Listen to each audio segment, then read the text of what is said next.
Chapter 1982. She distrusted Ms. Ma. Contemplating the situation, Ms. Ma saw an opportunity to leverage Tao Tao's family affairs to garner a significant favor from the first section of the family. Driven by her keen interest in financial gain, she eagerly pursued this course of action. For Tao Tao's benefit and the benefit of the first section of the family, she persistently urged eldest uncle and Ms. Fang to discuss the matter repeatedly. Eldest uncle, swayed by her persuasion, was deceived by her apparent goodwill. With his impending marriage into the Zhao family looming over him, he harbored insecurities about facing them during the bride retrieval ceremony. He feared making a spectacle of himself and bringing disgrace upon his daughter. In comparison, the country squires seemed more knowledgeable and willing to assist. Wasn't it advantageous for him to lend a hand? However, Ms. Fang remained resolute in her refusal. She harbored deep skepticism about Ms. Ma's intentions. Despite feeling somewhat apprehensive about the situation, she found solace in the fact that Xiao Xian would soon return. While she may not fully comprehend the intricacies of the situation, Xiao Xian possessed the insight to navigate it effectively. As long as they avoided embarrassing themselves and managed the situation competently, they would weather the storm just fine. Ms. Fang hadn't anticipated Xiao Xian's early return, accompanied by the experienced Auntie Hua, which brought her immense relief knowing that Ms. Ma wouldn't meddle in the affairs. Impressed by Xiao Xian's thoughtful planning, Ms. Fang couldn't help but express her admiration. With Auntie Hua's guidance, both mother-in-law and daughter-in-law found themselves more at ease, simply following her lead. Auntie Hua initially worried about overstepping her boundaries, but soon realized she needn't fret. Grateful for her assistance, Ms. Fang and Xiao Xian wholeheartedly welcomed her involvement. Given the Xiao family's wealth, arrangements were swiftly and smoothly executed, leaving everyone content. Recognizing the lack of necessity, Xiao Xian abandoned the notion of visiting the second section of the family, knowing it wouldn't affect the etiquette. It was rather amusing when eldest uncle discreetly approached Xiao Xian, hinting at her to visit the second section of the family. Xiao Xian couldn't help but chuckle at the situation. Instead of directly responding to eldest uncle's suggestion, she feigned confusion and tactfully brushed off his insinuations, not giving him the opportunity for a private conversation. However, Xiao Xian had a close bond with Ms. Yan and Mei Qing, so she extended an invitation for them to dine at her home. Delighted by the invitation, both Ms. Yan and Mei Qing eagerly accepted. Their sons, who were slightly older than Anan, accompanied them. Xiao Xian arranged for the boys to play together with Anan, much to the excitement of all three children. The Yan family's bean products business flourished once again, with stable production and increased sales, thanks to the support from the Yuezheng family. They had become quite renowned in Heshan County. Ms. Yan was very grateful to Xiao Xian. Xiao Xian felt a sense of satisfaction knowing she had made the right decisions in the past. Despite the widespread adoption of cooking methods like rotten bamboo, oilskin, 1,000 pieces, and dried incense, the Yan family's specialty in tofu remained unparalleled. Their bean products boasted the best taste and the most authentic fragrance, making them a leader in the industry. While expanding their operations was challenging, they still managed to firmly secure about a third of the market share, ensuring a prosperous life for the Yan family. The success of the Yan family also brought benefits to the second section of the Xiao family. Xiao Xian took the opportunity to inspect all their properties and utilized her skills to enhance their growth. From flower fields to tea houses, orchards to medicinal herb gardens, each sector thrived under her management. Their businesses expanded, and their families flourished thanks to her efforts. Chapter 1983. The Zhao family arrived in the villages and neighboring areas. Numerous individuals cultivated herb and flower fields. The initial segment of the Xiao family purchased these crops based on their quality, processing and selling the flowers after handling the herbs. Due to the extensive business of the Xiao family, they needed to employ workers year-round for tasks such as soil cultivation, weeding, harvesting, and other responsibilities. Whenever they ventured outdoors, Xiao Xian would bring Anan along. With the warming weather and Anan's agility, she could easily accompany them. The youngster reveled in the outings, displaying boundless joy and curiosity. Near the pond in the Zhang family village, they encountered a school of fish swimming gracefully. Their excitement almost led to an accidental plunge into the water, startling their caregiver and companions. Xiao Xian reminisced about the flavors of spring bamboo shoots, wild greens, mushrooms, and other delicacies. Joining Tao Tao, Yang Xiaoni, and Xiao Sanlang, she ventured into the mountains for hunting expeditions. Despite Qi's absence, Sun Bai and the others' archery prowess was evident. Coupled with Xiao Xian's remarkable abilities, they successfully hunted abundant prey. Fresh wild mutton, venison, pheasant, and wild rabbit, whether stir-fried, stewed, or barbecued, remained delightfully flavorful. Following that, their schedule became increasingly hectic. Tao Tao's marriage into the Zhao family demanded utmost attention. By the end of February, Zhao Shu rendezvoused with his relatives on their journey. More than 20 individuals, encompassing cousins, uncles, aunts, nephews, and servants, eventually reached Heshan County. Accommodating such a large group in Zhao Shu's courtyard proved impractical. Consequently, only a select few elders were invited to stay, while accommodations were arranged at the county inn for the rest. What irked Zhao Shu the most was the unexpected arrival of his half-brothers, Zhao Di and Zhao Yi. Upon sighting them, Zhao Shu's expression darkened noticeably. Zhao Yi remained composed, concealing his emotions in Zhao Shu's presence. However, when Zhao Di observed Zhao Shu's evident fury, he couldn't resist mocking him sarcastically. Zhao Shu, refusing to tolerate the disrespect, promptly considered dismissing him. It was ludicrous how Zhao Di, in his rage, attempted to assume the role of an elder brother, brazenly admonishing Zhao Shu. Before Zhao Di could conclude his reprimand, Zhao Shu impatiently interjected, ridiculing him, "Cousin, how audacious of you! Do you even possess the right to speak of my father?" "My father? Ha! It's common knowledge that he passed away long ago. Am I to blame for being unfilial and failing him?" Zhao Di's embarrassment was palpable, his complexion fluctuating between green and white. Seeing Zhao Shu's envy, Zhao Di felt compelled to lecture him, momentarily forgetting that Zhao Shu was adopted and no longer under their father's authority. After all, wasn't he just an ordinary cousin to Zhao Shu? Zhao Shu sneered, "Cousin, if you're here to stir up trouble, then kindly leave. I'm getting married, not inviting chaos into my life for your amusement." Attempting to defuse the tension, Zhao Di intervened, "Zhao Shu, is this how you treat your family just because you have some wealth? If you disdain us, just say it outright. We won't stay where we're not wanted." In response, Zhao Shu spat at him in disdain, "I'm talking to you, not to them. Why drag others into this? Perhaps I was mistaken in calling you shameless. How can you be shameless when you're simply devoid of decency? I treat my family with far more respect than you ever have. Have you ever looked out for our family's interests? I'll be frank with you, I simply don't care for you. If you dare to cause trouble again, don't expect me to hold back. This has been a trying time for everyone involved. I, Zhao Shu, will undoubtedly repay those who have supported me generously, but you've done nothing of the sort. Who gave you the right to disrupt things?" Chapter 1984. Disgusting former brother Zhao Di seethed with anger. Upon hearing Zhao Di's grievances, the other family members rallied to his side, empathizing with his plight. Hastily, they intervened, whisking him away before he could utter another word. Naturally, Zhao Di couldn't simply depart without a plan. Aware of Zhao Shu's volatile temper, he understood that further agitation would only result in expulsion. Thus, he begrudgingly swallowed his indignation, opting not to provoke Zhao Shu any further during their journey. This concession left Zhao Shu feeling somewhat remorseful. Secretly, he harbored a desire for Zhao Di to misstep, providing him with a justification to take action.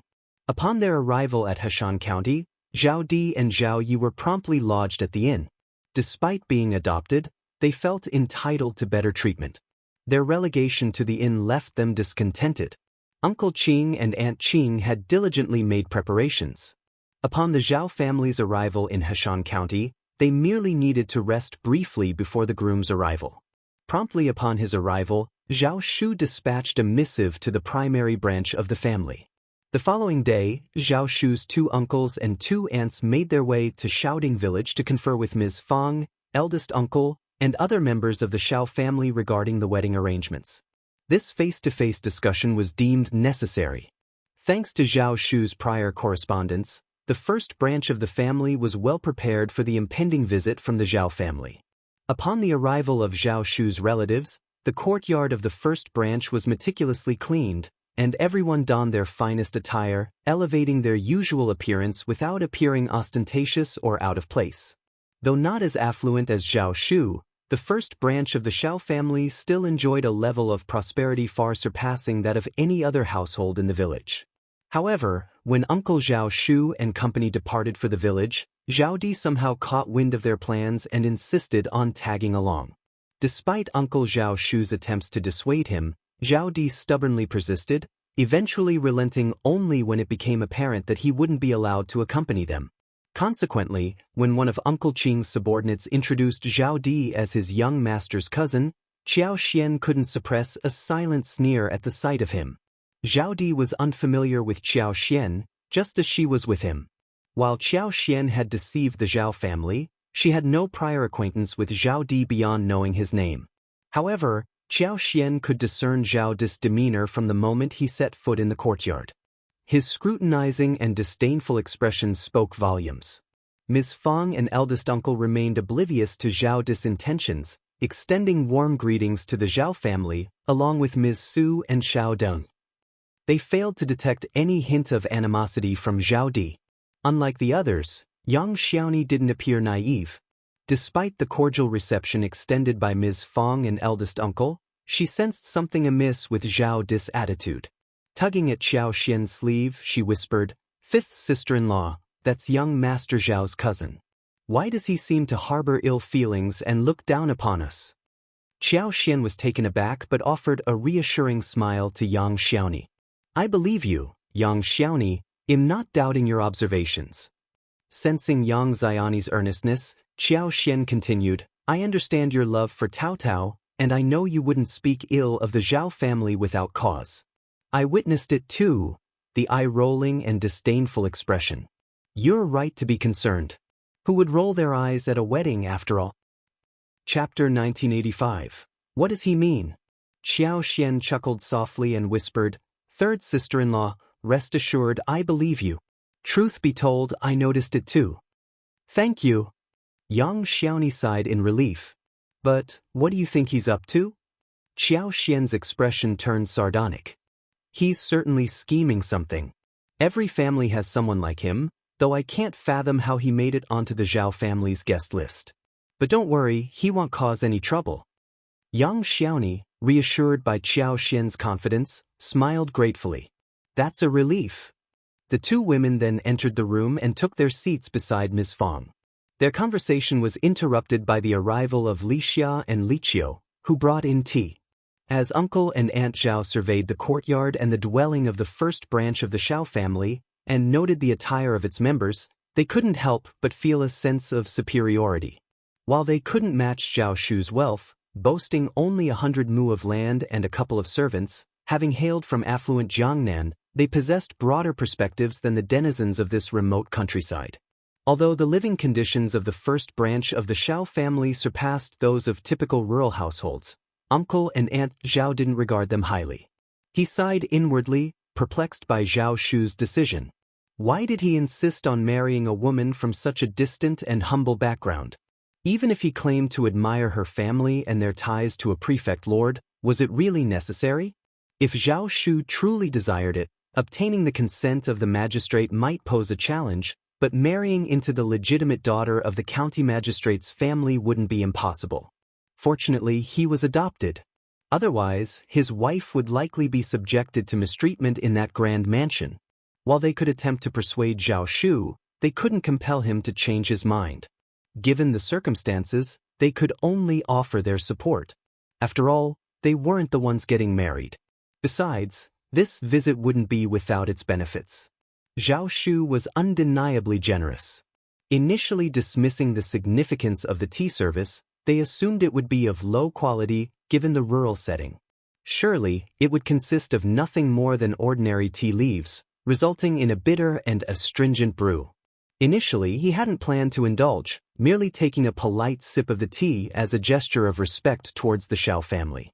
However, upon the arrival of the tea, he was taken aback by the exquisite white porcelain tea set adorned with delicate floral motifs, a sight reminiscent of broken branches and blooming flowers. The porcelain was pristine and smooth as snow.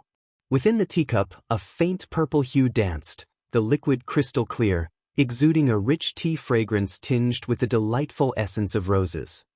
Upon closer inspection, a subtle medicinal aroma wafted from the brew, inducing a sense of relaxation and joy.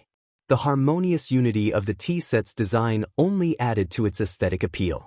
Moreover, the tantalizing aroma of the tea proved irresistible, prompting him to take another sip to fully savor its flavor. The tea was invigorating, leaving a refreshing sensation and a feeling of renewed energy. With each sip, the fragrance grew more pure and delightful, eliciting silent praise. Never had he anticipated encountering such exceptional tea in the countryside. Zhao Shu and his uncles had never experienced this tea before, while Zhao Di, having been affluent previously, had sampled it on occasion.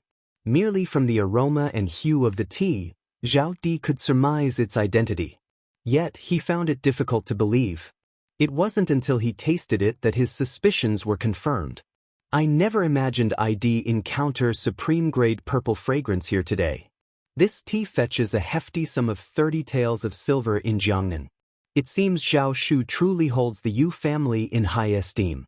The revelation left Zhao Shu and his uncle stunned. Supreme-grade purple fragrance?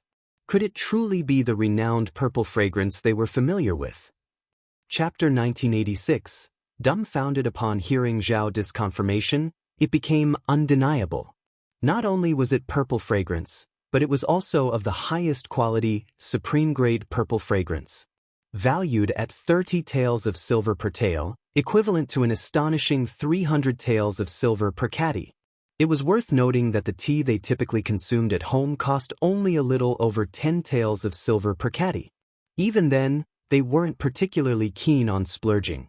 More often than not, they settled for tea leaves priced at 5 to 6 taels of silver per catty, indulging in finer varieties on rare occasions.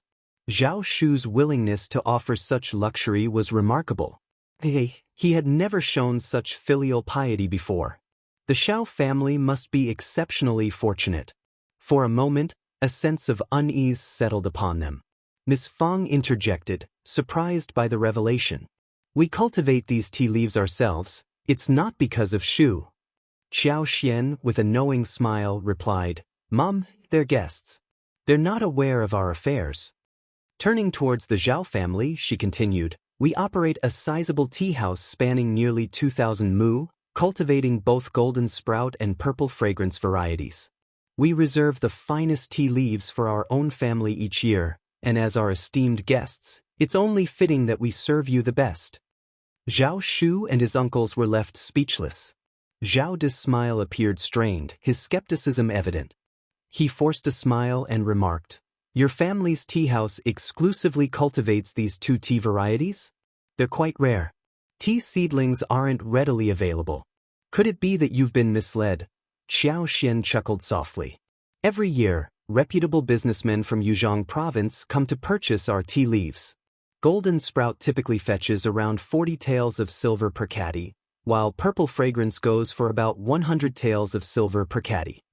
Embarrassment washed over Zhao Di, rendering him speechless. He managed to force another smile and conceded, "Well, in that case, you truly are fortunate. Zhao Shu must have provided these tea seedlings for your family, right? He's been quite generous to the Yu family." Xiao Xian, wearing a puzzled expression, responded, "Why would you assume that? Our tea house was established before we met Zhao Shu." Zhao Di felt deflated. Unable to contain his curiosity, he inquired, "Where did you obtain the tea seedlings, then?" With a gentle smile, Xiao Xian replied, "It's a rather lengthy tale. My husband procured a batch of tea seeds from a merchant, and we nurtured them ourselves. We didn't have high expectations, but all the tea seeds sprouted beautifully. My husband and sister-in-law are incredibly fortunate. They make an excellent match for young Master Zhao. Everyone laughed. Ms. Fang's delight was palpable, her smile radiant as she exchanged a meaningful glance with Qiao Xian. Unable to refute Ms. Fang's words, the uncles of the Zhao family joined in with compliments for Cao Cao, their smiles masking any lingering discomfort. Feeling slighted, Zhao Di couldn't comprehend how this discussion related to Zhao Shu's fiancée. Why was she receiving praise? Well, your family certainly seems fortunate. With your wealth, why haven't you purchased a home in the city and relocated? Living in a village can be quite inconvenient. Ms. Fang's expression soured at the suggestion. There are benefits to rural life as well. The villagers here are incredibly welcoming. This village is the foundation of our Xiao family. How could we simply uproot ourselves? Even if we're not lacking in funds, we mustn't forget our roots. Qiao Xian chimed in, my mother speaks the truth. However, we do own properties in the county and the province. We can comfortably reside here whenever necessary. Zhao Di found himself at a loss for words. Chapter 1987. Things are no longer the same. The uncle of the Zhao family shot Zhao Di a warning glance, then swiftly changed the subject, steering the conversation towards the upcoming wedding day. Despite refraining from vocalizing it, Zhao Di couldn't help but feel a pang of envy. The Zhao family seemed to possess a veritable treasure trove, abounding with tea mountains, gold mines, and a son who had risen to prominence as a primus. Moreover, the members of this family didn't appear to be ignorant or simple-minded. It became clear why Zhao Shu was adamant about marrying into this family.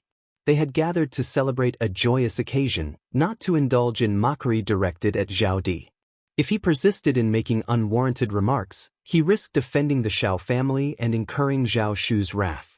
Even if Qiao Xian chose to overlook his behavior, Zhao Di couldn't expect leniency or favor in the future. While others might underestimate the Xiao family, Qiao Xian, being an official's wife, possessed keen discernment. Despite Zhao Di's thinly veiled sarcasm, he couldn't outsmart her. Action needed to be taken. Though seething with anger and resentment, Zhao Di dared not defy the elders of his clan. He could only clench his jaw in frustration and keep his thoughts to himself. The circumstances had changed drastically. Their family had fallen from grace, relegated to a small town far from Yangzhou. They now had to eke out a living tending to meager farmland and a handful of struggling shops. Who cared about these pretentious elites and highbrow individuals in the clan anymore? Now, they were all scrambling to ingratiate themselves with that despicable Zhao Shu. Even the impoverished peasants of the Xiao family were shamelessly trying to win their favor.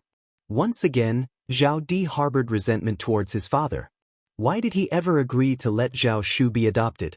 Why did he consent? If not for that decision, Zhao Shu wouldn't hold such sway today. With Zhao Di refraining from stirring up trouble, the two families conversed amiably. Auntie Hua offered guidance, while Qiao Xian facilitated the discussion. Everything proceeded smoothly, and the Zhao family was thoroughly impressed by the Xiao family's thorough preparation. With the plan settled, there was little cause for concern. All they had to do now was await the wedding day. After the discussion, Ms. Fang and eldest uncle extended an invitation for lunch, which the Zhao family graciously accepted. Ms. Fang promptly arranged a room for their guests to rest in and instructed Ms. Su to escort them there to relax. She assured them she would summon them when lunch was ready. Following the lengthy deliberation, the Zhao family grew weary. They expressed their satisfaction with Ms. Fang's considerate arrangements and conveyed their gratitude with warm smiles. In the designated rest area, hot tea accompanied by an array of fruits and snacks awaited them.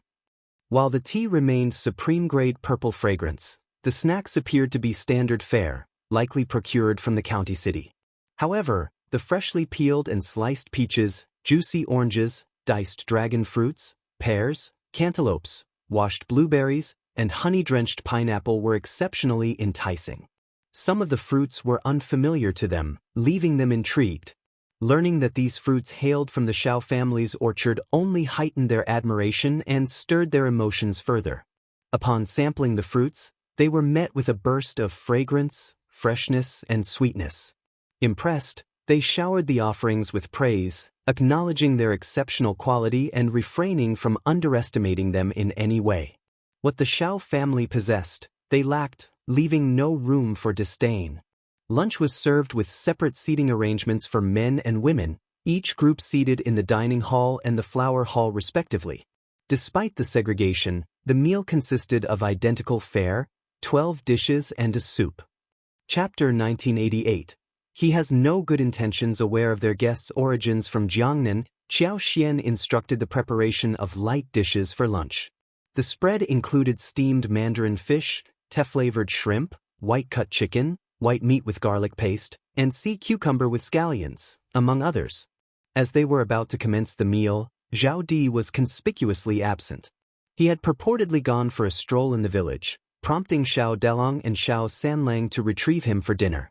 Upon locating Zhao Di, Xiao Sanlang found him engaged in conversation with 5th Grandma Ding, who appeared animated and pointedly addressing him.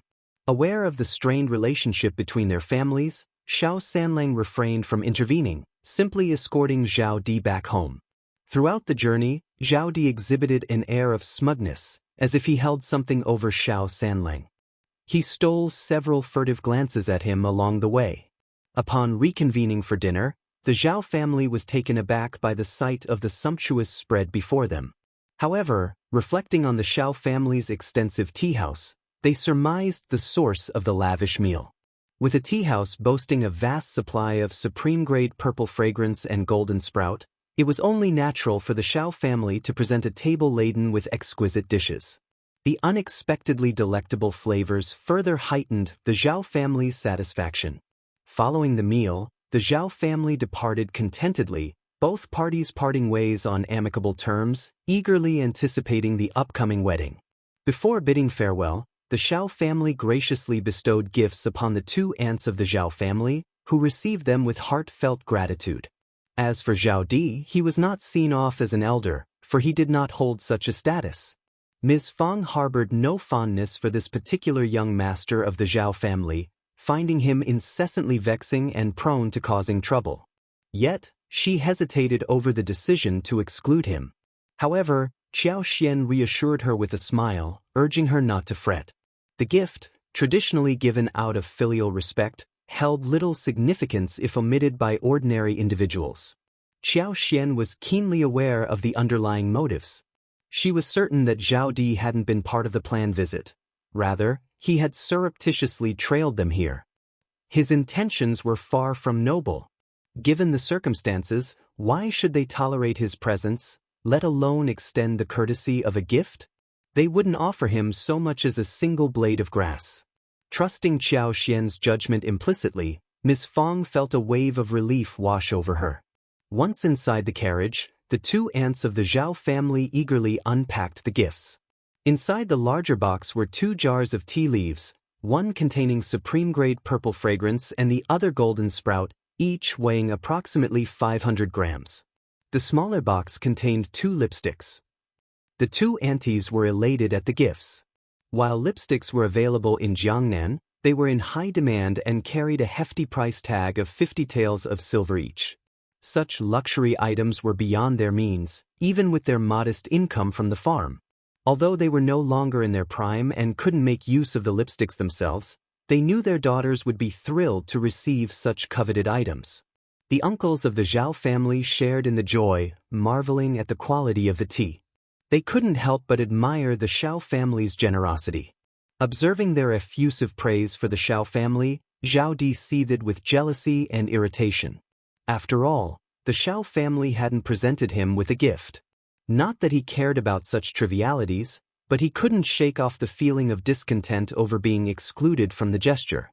Zhao Di couldn't contain his frustration, muttering, "They're just country bumpkins. How dare they be so stingy? A mere tea house with a few thousand mu of land? They're deliberately treating us differently.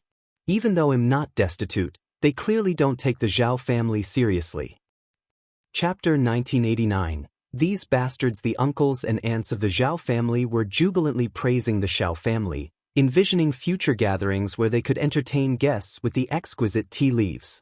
Thus, Zhao Di's disparaging remark, "I'm so poor I can only rely on these tea leaves," struck a discordant note. Uncle Zhao reprimanded him sternly. Enough. If you persist in finding fault where there is none, I won't tolerate it if you embarrass yourself and bring ridicule upon the Zhao family. The aunt chimed in with a smile. They made it clear that this gesture is to honor the elders, and you're not one. You needn't see us off. Moreover, you had no business coming here today. With these words, they cast reproachful glances at Zhao Di. This troublemaker knew exactly what he was doing. Thankfully, he hadn't caused any major disturbances today. Otherwise, how would they answer to Zhao Shu? Firmly, she scolded Zhao Di and warned him sternly against repeating such behavior. If he failed to mend his ways, she'd be forced to discipline him herself. Zhao Di seethed with anger, hatred, and frustration. He sneered and retorted, "Do you think I wanted to come? It's all because of my father's orders." Someone with a clear conscience is eager to snatch assets in front of an unfilial son, yet my father still pines for him and insists we inspect this family's background. We couldn't refuse, could we? It's not like an unfilial son can disobey. Enough. Uncle Zhao's voice cut through the air, his expression icy. Sorting out family affairs is no easy task. I have no interest in discussing your family's matters, but Zhao Shu is here for the bride, so cut it out. Don't spout nonsense about unfilial sons. Zhao Shu has long been adopted. Your father is not his father. If you keep up this foolishness, he'll have someone escort you back immediately. Do you understand? Veins pulsated on Zhao Di's forehead as he clenched his fists, consumed by hatred and jealousy. These hypocrites. Once the wealthiest man in Yangzhou City, these people had once sought his favor. Now that his family had fallen from grace, they'd shifted their stance. It was nothing but taking advantage of Zhao Shu to target him, albeit in a polite guise. Zhao Di dared not argue with the elders of the family, yet his dissatisfaction simmered beneath a forced smile. Uncle, rest assured. I'm not that unreliable. But I've heard some things from the village. The Xiao family isn't an easy bunch to get along with. Word has it that Zhao Shu had his eye on a girl from the third branch of the Xiao family, but she was snatched away by the first section of the family. The elders of the Zhao family were taken aback. Such rumors existed? They had been completely unaware. Seizing the opportunity, Zhao Di felt a surge of self-satisfaction. He had been ready to embellish the tale and tarnish Tao Tao's reputation, thereby souring the Zhao family clan's impression of her. However, before he could elaborate, he was interrupted by the Zhao family aunt. With Zhao Shu's character, he can't be easily manipulated by others. Don't spread baseless rumors on account of mere hearsay. If Zhao Shu catches wind of this, it won't end well. We all know how much Zhao Shu values this girl from the Xiao family. How could he have favored someone else first and then turned his attention to her? Either you've been fed some nonsense or there's been a misunderstanding. Exactly. I saw the girl from the Xiao family today. She's quite pleasant. It's no wonder Zhao Shu took a liking to her. Agreed.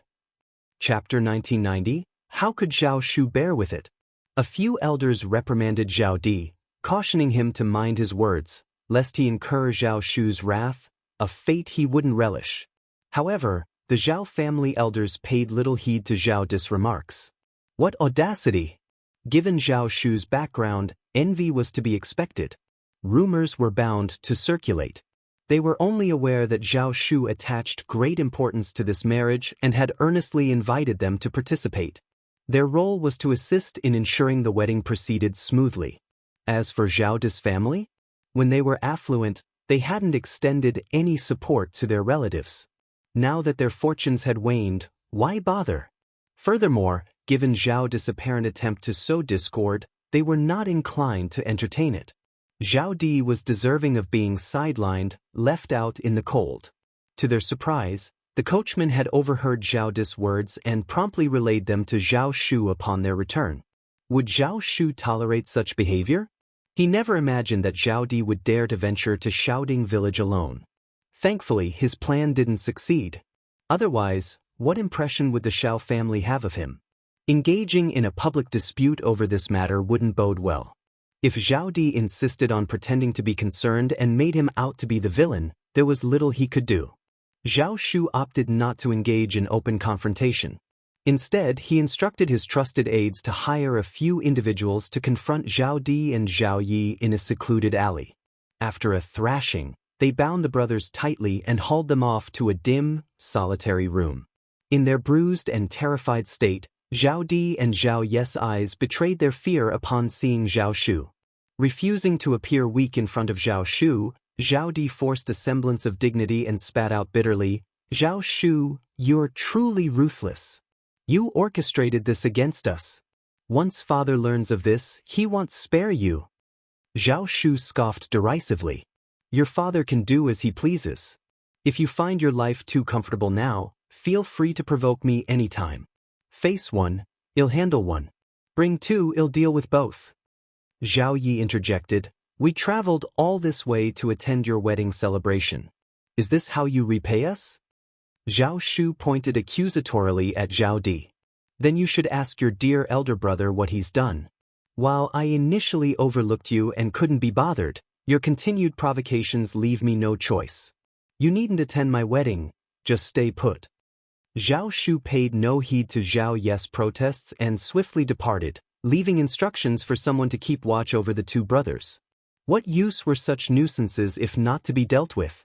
Zhao Yi suppressed his frustration and turned to Zhao Di for an explanation. With a face contorted in anger, Zhao didn't mince words. Through gritted teeth, he recounted his actions. Zhao Yi's expression darkened. "Brother, your actions were rash." Sneering, Zhao Di retorted, "I couldn't stand his smug demeanor. I wanted to make things difficult for him." Seeing Zhao Di's unyielding stance, Zhao Yi closed his eyes, choosing to remain silent. Originally, Zhao Yi had planned to deliver a substantial blow on the day of Zhao Shu's wedding, hoping to sabotage the marriage and potentially turn the Xiao family against Zhao Shu. Aware of the Xiao family's prominence and the influence of Lord Xiao in An's province, he saw an opportunity for his family to reclaim the assets Zhao Shu had seized. Yet, all his plans were shattered by his brother's impulsive actions. Desperate to leave, Zhao Yi attempted to reason with the guards, all of whom were Zhao Shu's trusted aides.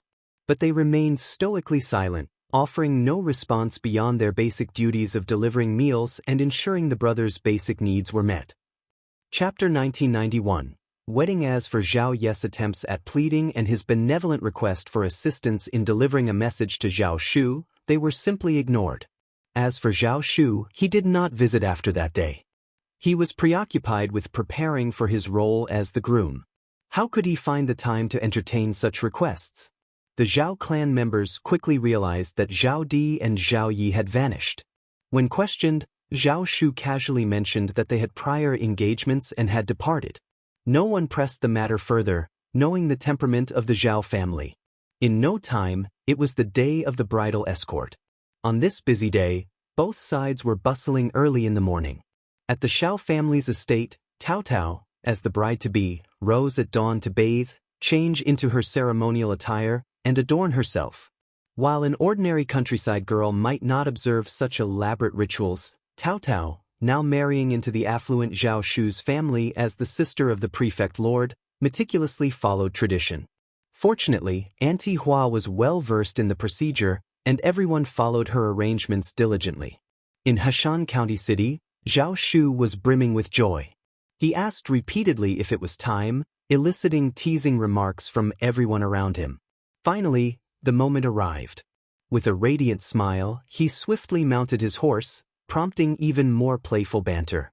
Amidst the spirited beats of drums, the bridal escort procession embarked towards Xiaoding village. As the bridal entourage approached, eager onlookers who had rushed out to catch a glimpse hastily dashed back to the village to spread the news. The first section of the Xiao family also received word. As the procession entered the village, the already jubilant music of the bridal entourage soared to even greater heights. Encircled by villagers and delighted children darting around, the atmosphere brimmed with liveliness and merriment. Since the uncles and aunts of the Zhao family had previously visited Xiaoding village and received such generous gifts, they spoke highly of the Xiao family in front of their fellow clansmen. Furthermore, with Zhao Di and Zhao Yi detained by Zhao Shu's orders, there were no disruptions to spoil the smooth proceedings. Today, Everything unfolded seamlessly, unlike the previous occasion when Zhao Di had caused trouble with his sarcasm. Symbolically blocking the door, Zhao Shu successfully entered the first section of the family's house. Amidst the laughter and well-wishes, he finally approached his bride. As Tao Tao was veiled in red and carried onto the bridal sedan chair by Xiao Dileng, Zhao Shu's eyes remained fixed on her, his smile beaming with delight. With the bride's departure from the pavilion, the dowries followed in a grand procession, numbering a staggering 99. The villagers of Xiaoding, as well as the Zhao clan members, were left astounded and impressed. The wealth of the Xiao family was truly remarkable. Initially, there were skeptics among the villagers who doubted the tales shared by the visiting uncles and aunties from the Zhao family. However, witnessing the extravagant display of wealth firsthand, they had no choice but to accept the truth. Even though a significant portion of the dowry comprised gifts bestowed by Zhao Shu, the Xiao family's generosity was unmistakable. Moreover, they had procured the rest of the dowry with their own resources. Accompanied by Ms. Fang's family, the bridal entourage was escorted to the village's entrance. As they watched the procession depart joyfully, Ms. Fang couldn't help but feel a mixture of emotions. Happiness and relief mingled with sadness and nostalgia. Tao Tao, her beloved daughter, was now a wife belonging to another family. Chapter 1992.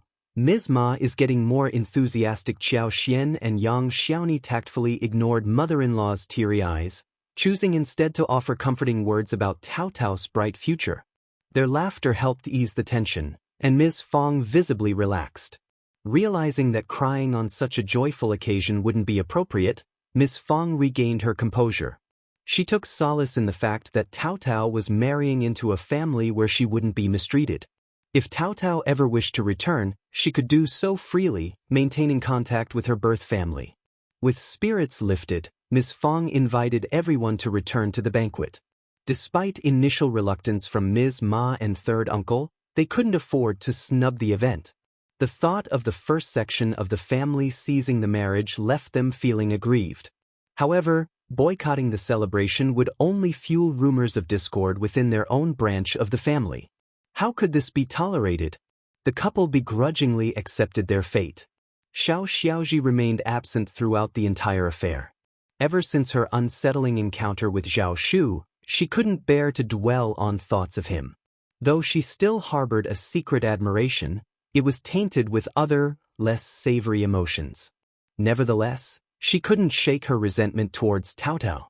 As Tao Tao's grand wedding unfolded, Xiao Xiaoji refused to attend out of spite.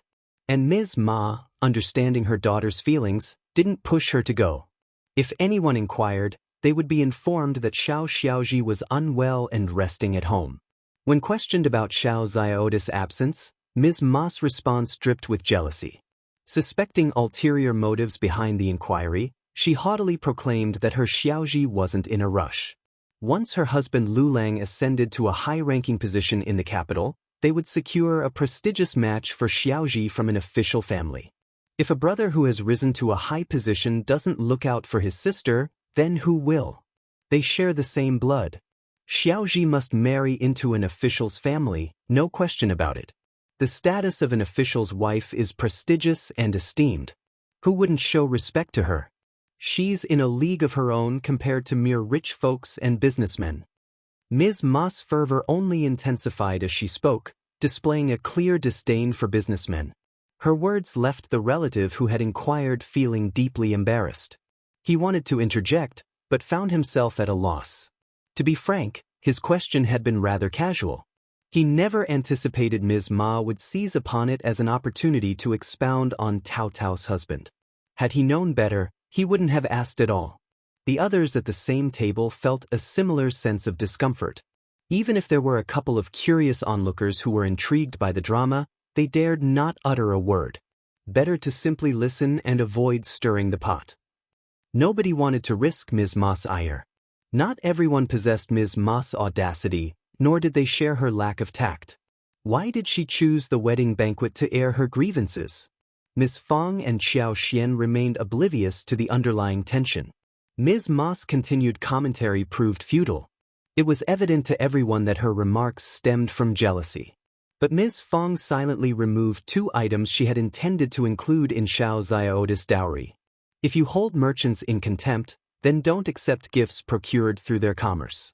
As the festivities drew to a close, relatives and friends dispersed, leaving the household to tidy up. By the time dusk fell, the chores were mostly completed. Chapter 1993. This begins while the house fell silent. It also seemed to be empty. Without Tao Tao, everyone was not used to it. However, no one said anything. Everyone was trying their best to adapt. Ms. Fang's gaze fell upon Anan, Xiao Qing, Xiao Junyan, and the other grandchildren. Her expression softened and she smiled, a sense of relief washing over her. Indeed, wasn't it so? While his children had already begun their own families, there were still his grandchildren. The household would soon be bustling with life again. Upon their return home, the sight of Zhao Shu with Tao Tao filled Ms. Fang, eldest uncle, and the others with joy. Their hearts swelled as they witnessed Zhao Shu's tender care for Tao Tao and the respectful demeanor of the Zhao family servants towards her. Ms. Fang felt a weight lift off her shoulders. Ms. Qiao had been right. Their family could provide Tao Tao with support and a solid foundation, but her future livelihood would ultimately be in her own hands. From all indications, this was a promising beginning. As Tao Tao and Zhao Shu prepared to depart, serving tea and bidding farewell, it was clear that they needed to return to the Zhao family promptly. Zhao Shu had the responsibility of introducing Tao Tao to the elders and the broader family lineage, tasks of utmost importance that couldn't be delayed. Both Ms. Fang and eldest uncle concurred with this decision. After a lively lunch, Ms. Fang took Tao Tao aside, holding her hand as they conversed privately. She imparted advice, guiding Tao Tao on what lay ahead. Later, Tao Tao informed Qiao Xian that she and Zhao Shu planned to visit 5th brother and 5th sister-in-law in An's province after departing from the Zhao family clan. Qiao Xian nodded approvingly, his smile warm. No need to worry. I believe brother-in-law enjoys exploring too. Take your time, we'll meet eventually. As the clock struck past 4 in the afternoon, Tao Tao reluctantly bid farewell, unable to linger any longer. With Zhao Shu by her side, she departed. Ms. Fang remained in a daze even after Tao Tao's departure. Her little Tao Tao was truly married now. Initially, Ms. Fang had assumed that Qiao Xian and her son would return to An's province after Tao Tao's departure, leaving her feeling disheartened. The sudden departure of everyone all at once was difficult for her to accept.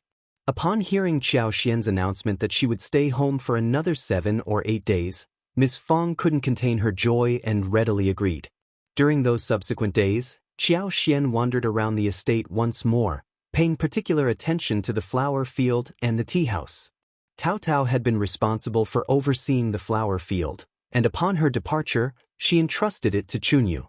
As Tao Tao's assistant, Chunyu was well versed in every aspect of the task, and her heart brimmed with joy at the responsibility bestowed upon her. Meanwhile, Ms. Su and Yang Xiaoni expressed eagerness to assist but soon realized they lacked the expertise to fulfill Tao Tao's duties, ultimately resigning from the endeavor. Handing over the responsibility to Chunyu was deemed a wise decision.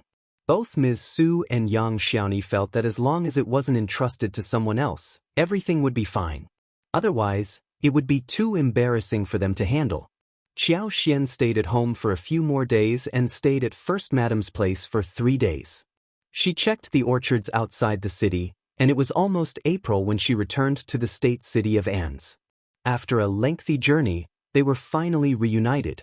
Xiao Yunduan remained with Qiao Xian for a few days. Late spring had already ushered in scorching temperatures. Within the final stretch of spring, various flowers and trees brimmed with energy, preparing for the impending summer.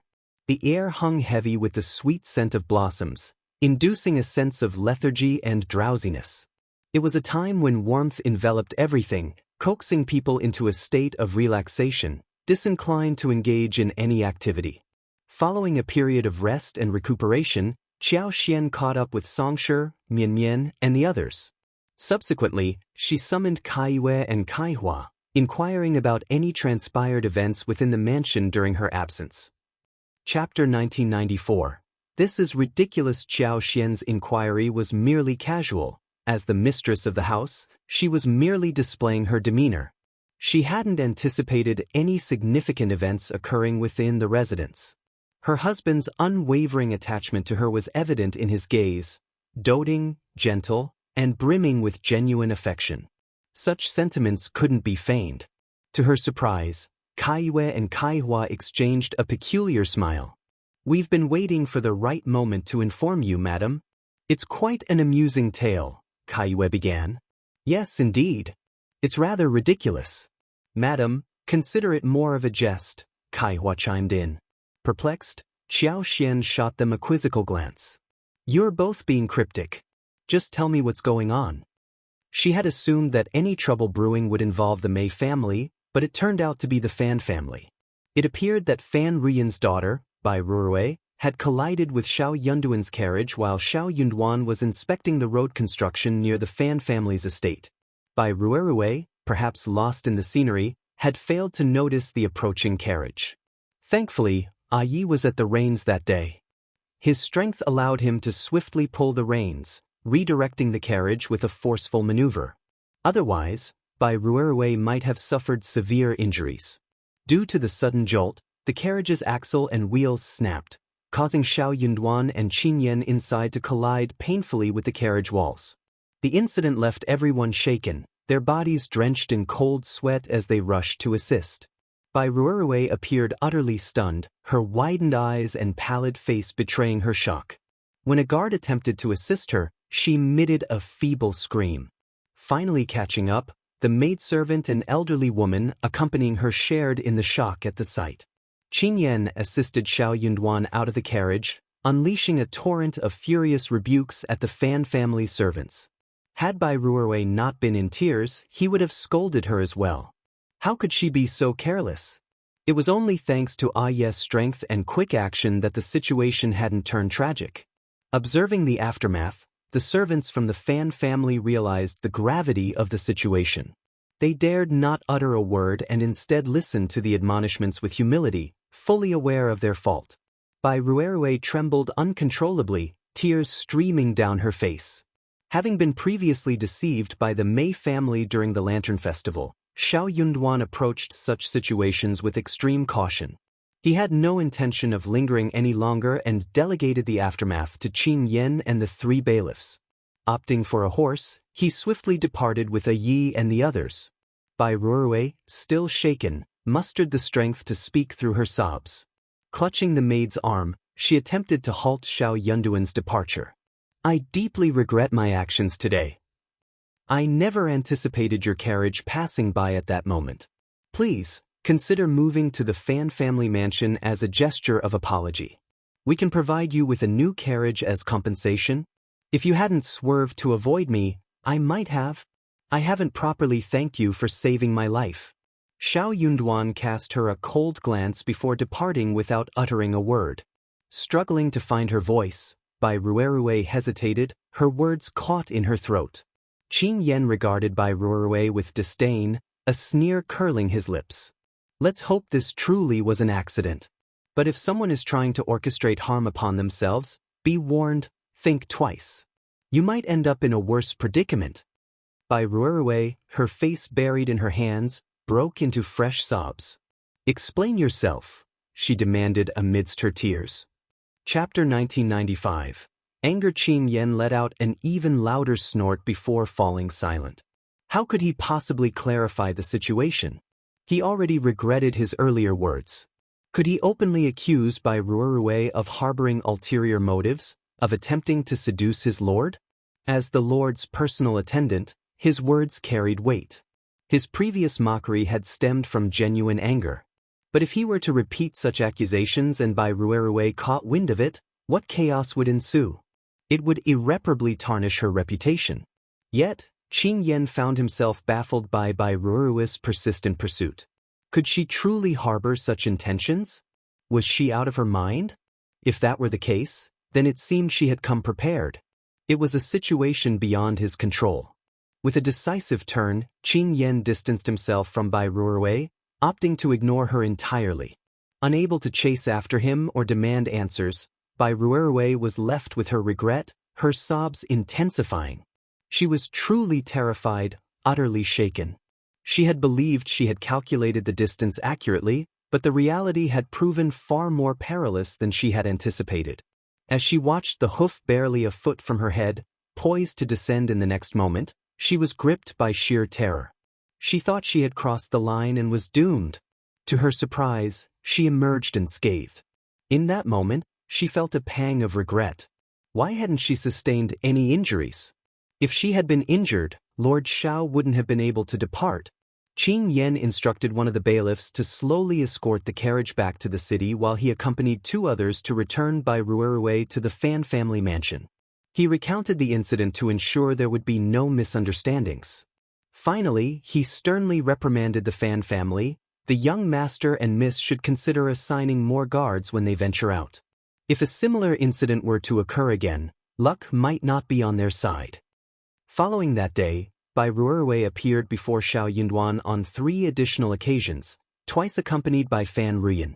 Xiao Yunduan's patience reached its limit, and he publicly scolded them both. Bai Ruerue and her mother left in disgrace, much to the amusement of onlookers. Qiao Xian's lips twitched at the account.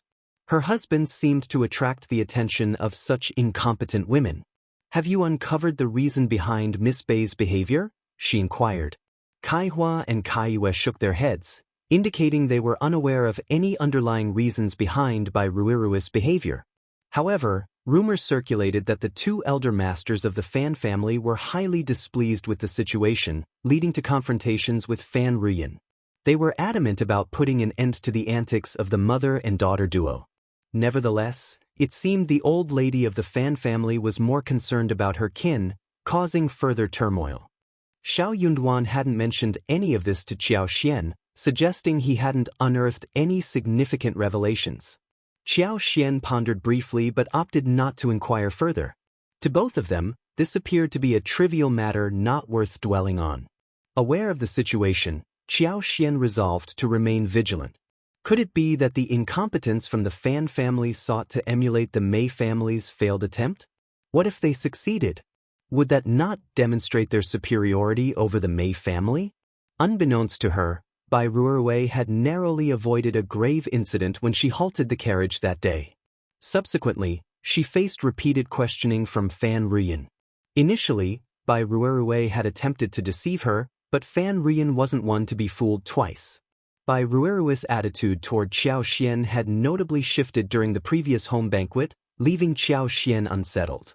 And now, she narrowly escaped another collision with Prefect Xiao's carriage. An accident? Fan Ruyan dismissed the notion entirely.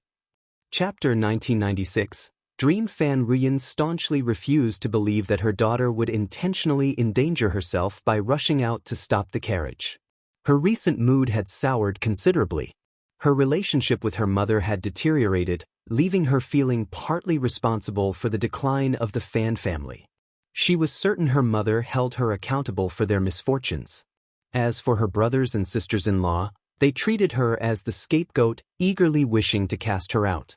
Even the servants within her courtyard bore the brunt of the household's turmoil. But she felt powerless to change the situation.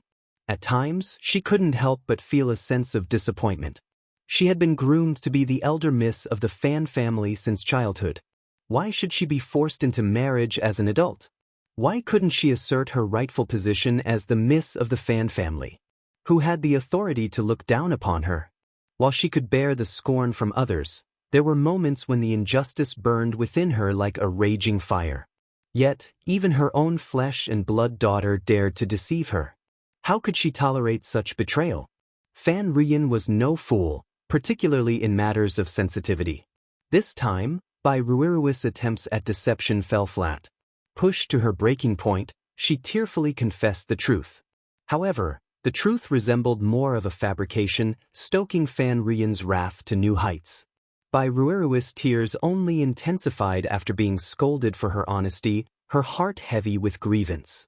Witnessing her daughter's distress, Fan Ruyan wavered once more. Perhaps this time, she should believe her daughter's account.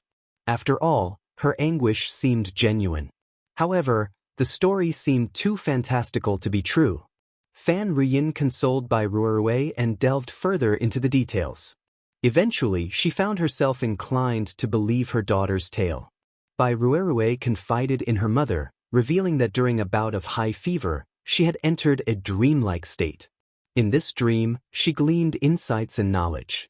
She became aware that Xiao Yunduan wasn't just an ordinary prefect, he was destined for greatness. The dream, with its vivid and surreal nature, left her shaken. Initially skeptical of such phenomena, Bai Ruerue found herself astounded when events unfolded in the following days, aligning with her dream. In light of this revelation, how could Bai Ruerue harbor any doubts? Moreover, considering Xiao Yunduan's remarkable achievements at such a young age and his promising future, it was plausible that he would encounter influential figures even in the remote region of An's province. With the impending closure of the village shop, Bai Ruerue couldn't bear to let the opportunity slip through her fingers. If the chance was within reach, why should she relinquish it? Regardless of the risks, getting close to Xiao Yunduan seemed like a gamble worth taking. Fan Rian and her daughter felt a surge of determination and fervor. Though her siblings-in-law now despised her, blaming her for the family's woes, Fan Rian harbored visions of a future where her daughter's success would elevate the Fan clan to new heights.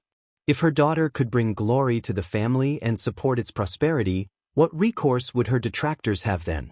When the time came, she vowed to exact revenge for the humiliation they inflicted upon her. They would rue the day they underestimated her. It wasn't too late to seek retribution, and Fan Rian was prepared to endure any hardships. Thus, Bai Ruerue and her daughter began to strategize. However, their attempts ended in repeated failures, becoming fodder for gossip and causing considerable embarrassment to the elder masters of the Fan family. Eventually, they were placed under house arrest, with even old Lady Fan withholding her support. Frustrated and desperate, Fan Rian and her daughter exhausted every avenue to no avail. They could only bide their time at home, seething with anger and anxiety. With Madame Xiao back in the picture, stirring up trouble was out of the question. It was best to exercise patience for now. After all, opportunities would surely arise. Due to this, Qiao Xian returned to An City without encountering any further disturbances. Fan Rian and her mother seemed to have ceased causing trouble altogether. Chapter 1997, Spring Farming. As spring plowing approached, the pace of road construction in An's province slowed temporarily. Labor became scarce as the priority shifted to preparing the fields for planting. After the fields were plowed, seedlings were planted, and crops like melons and beans were sown, there would be another surge of activity following the Dragon Boat Festival. Funds were allocated, and road repairs focused on widening and reinforcing existing foundations. Though there were numerous twists and turns requiring alterations, the workload remained manageable.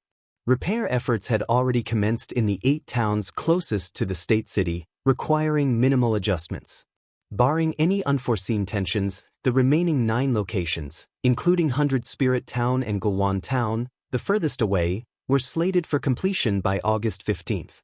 Upon completion, the repaired road would significantly enhance travel convenience for commoners, reducing travel time and effort for ox carts and other modes of transportation. The populace lauded the prefect state's lord as a benevolent leader, dedicated to serving the people's needs.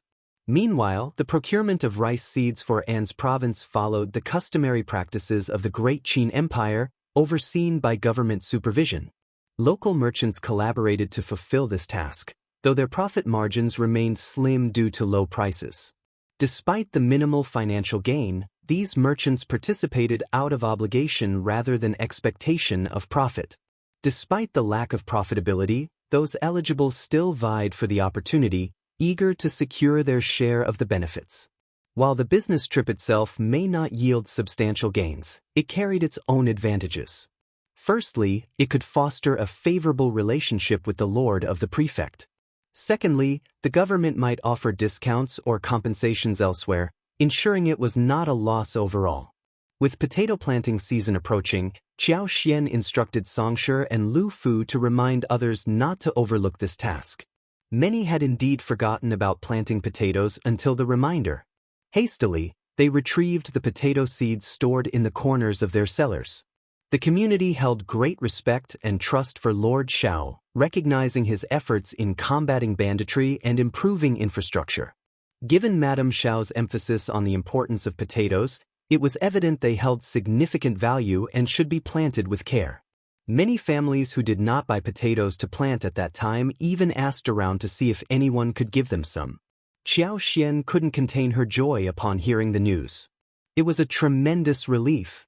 She was confident that An's province would yield a bountiful potato harvest this year. With the successful cultivation this year, future reminders would become unnecessary as the scale of potato cultivation naturally expanded. The versatility of potatoes made them invaluable. They could serve as both a staple food and a vegetable. It would be foolish not to plant them. Although An's province boasted abundant fields, potatoes were undeniably a game-changer. Xiao Xian and Xiao Yunduan had become prominent landowners in An's province, with ownership of 60,000 mu of fertile land, a significant holding. However, Xiao Xian entrusted the management of the planting to the housekeeper, showing little interest in the specifics. She merely visited occasionally to inspect new crops like peppers, star anise, and spices, applying her expertise to ensure optimal growth. With the spring plowing season underway and no major issues to attend to, Xiao Xian found herself with ample free time. With peace reigning in the countryside and Jia Hemming's capable leadership, troublemakers were deterred. Taking advantage of the lull, Xiao Yunduan and Xiao Xian decided to treat Anan to a visit to Liuhe Manor for a few days. Chapter 1998, Liuhe Manor. Liuhe Manor was steadily taking shape, with both the upper and lower sections of the mountain estate already constructed. Every detail was meticulously attended to, with completion expected by year's end. The main courtyard was now inhabitable, offering Xiao Xian and her companions a comfortable place to stay for a few days.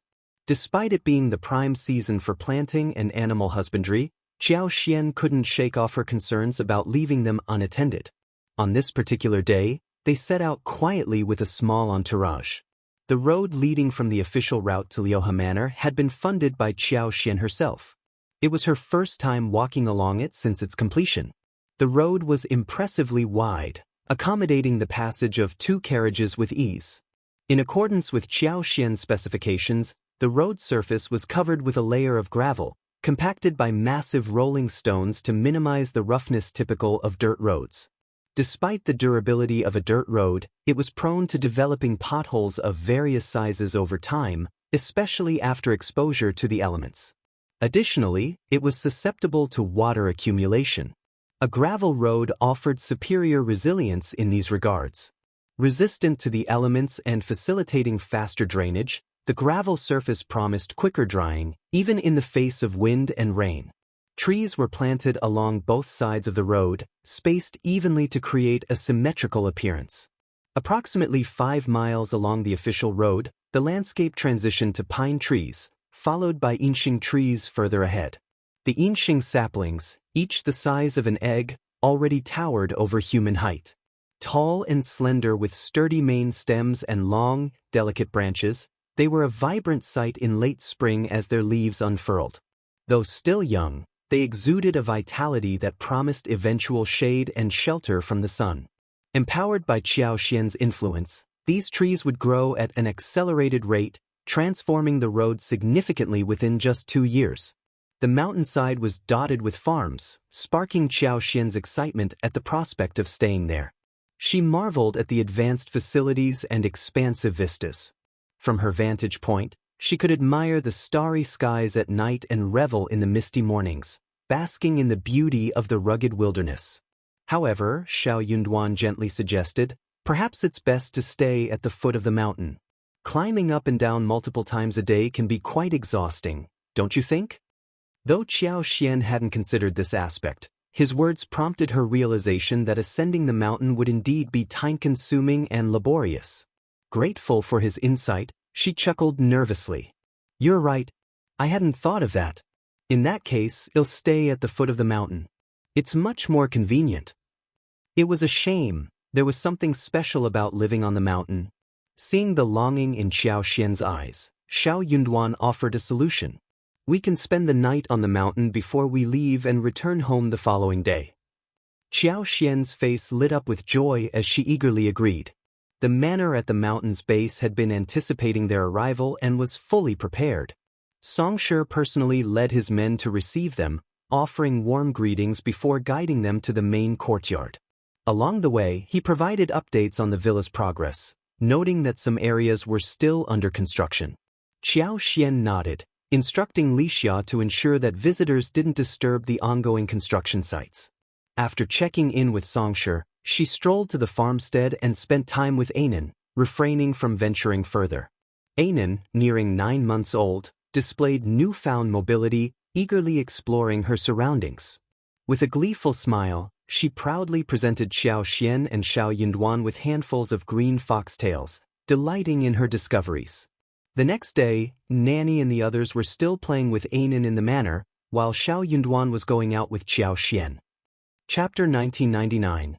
Mountain. At this time of year, the outdoors teemed with mosquitoes and various insects, especially in the mountainous regions where strange bugs and ants abounded.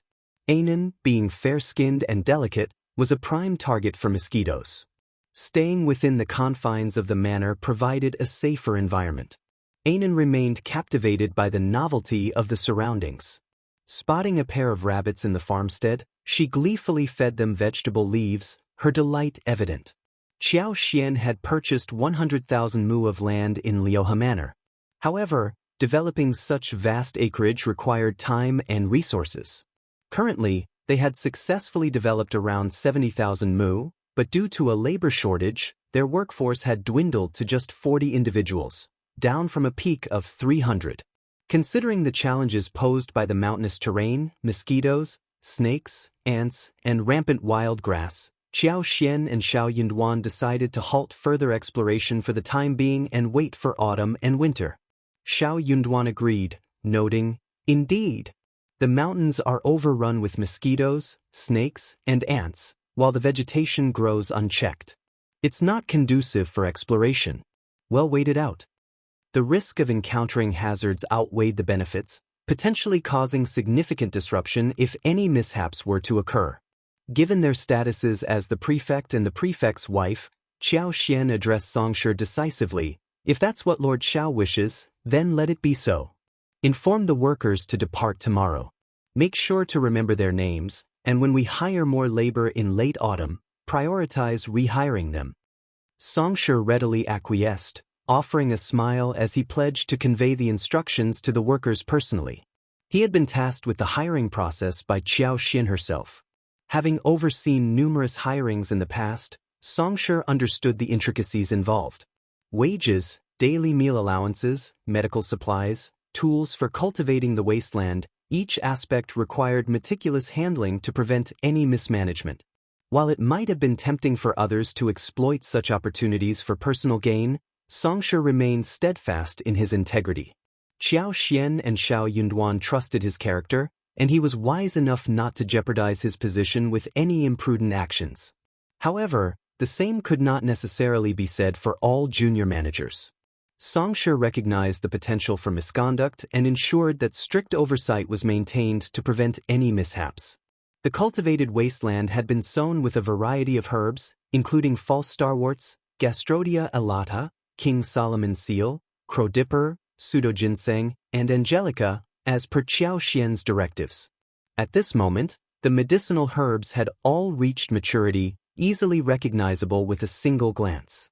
However, the growth of the small seedlings was uneven, a common occurrence in cultivation. Xiao Xian diligently applied her wood power every time she inspected the area, a practice she continued today. A significant portion of the land had been enclosed on the side of the call, as well as the opposite kernel. Additionally, 2 plots of land in another nearby forest had also been enclosed. Within these enclosures, tall and spacious wooden sheds and houses had been constructed, surrounded by a flat expanse of land adorned with lush grass, plentiful bushes, and several towering trees. Massive rocks adorned with various vines added to the natural beauty of the surroundings. Observing from a distance, Xiao Xian and Xiao Yunduan admired the scene. Throughout the area, chicken farms dotted the landscape. Currently, one of these farms housed 500 chickens, consisting of 100 adults and 150 young chicks weighing less than a catty. In the future, only 2 out of the 4 areas would raise chickens simultaneously, with a rotation every 2 years. If you find any errors, ads pop up, ads redirect, broken links, non-standard content, etc., please let us know reports so we can fix it as soon as possible.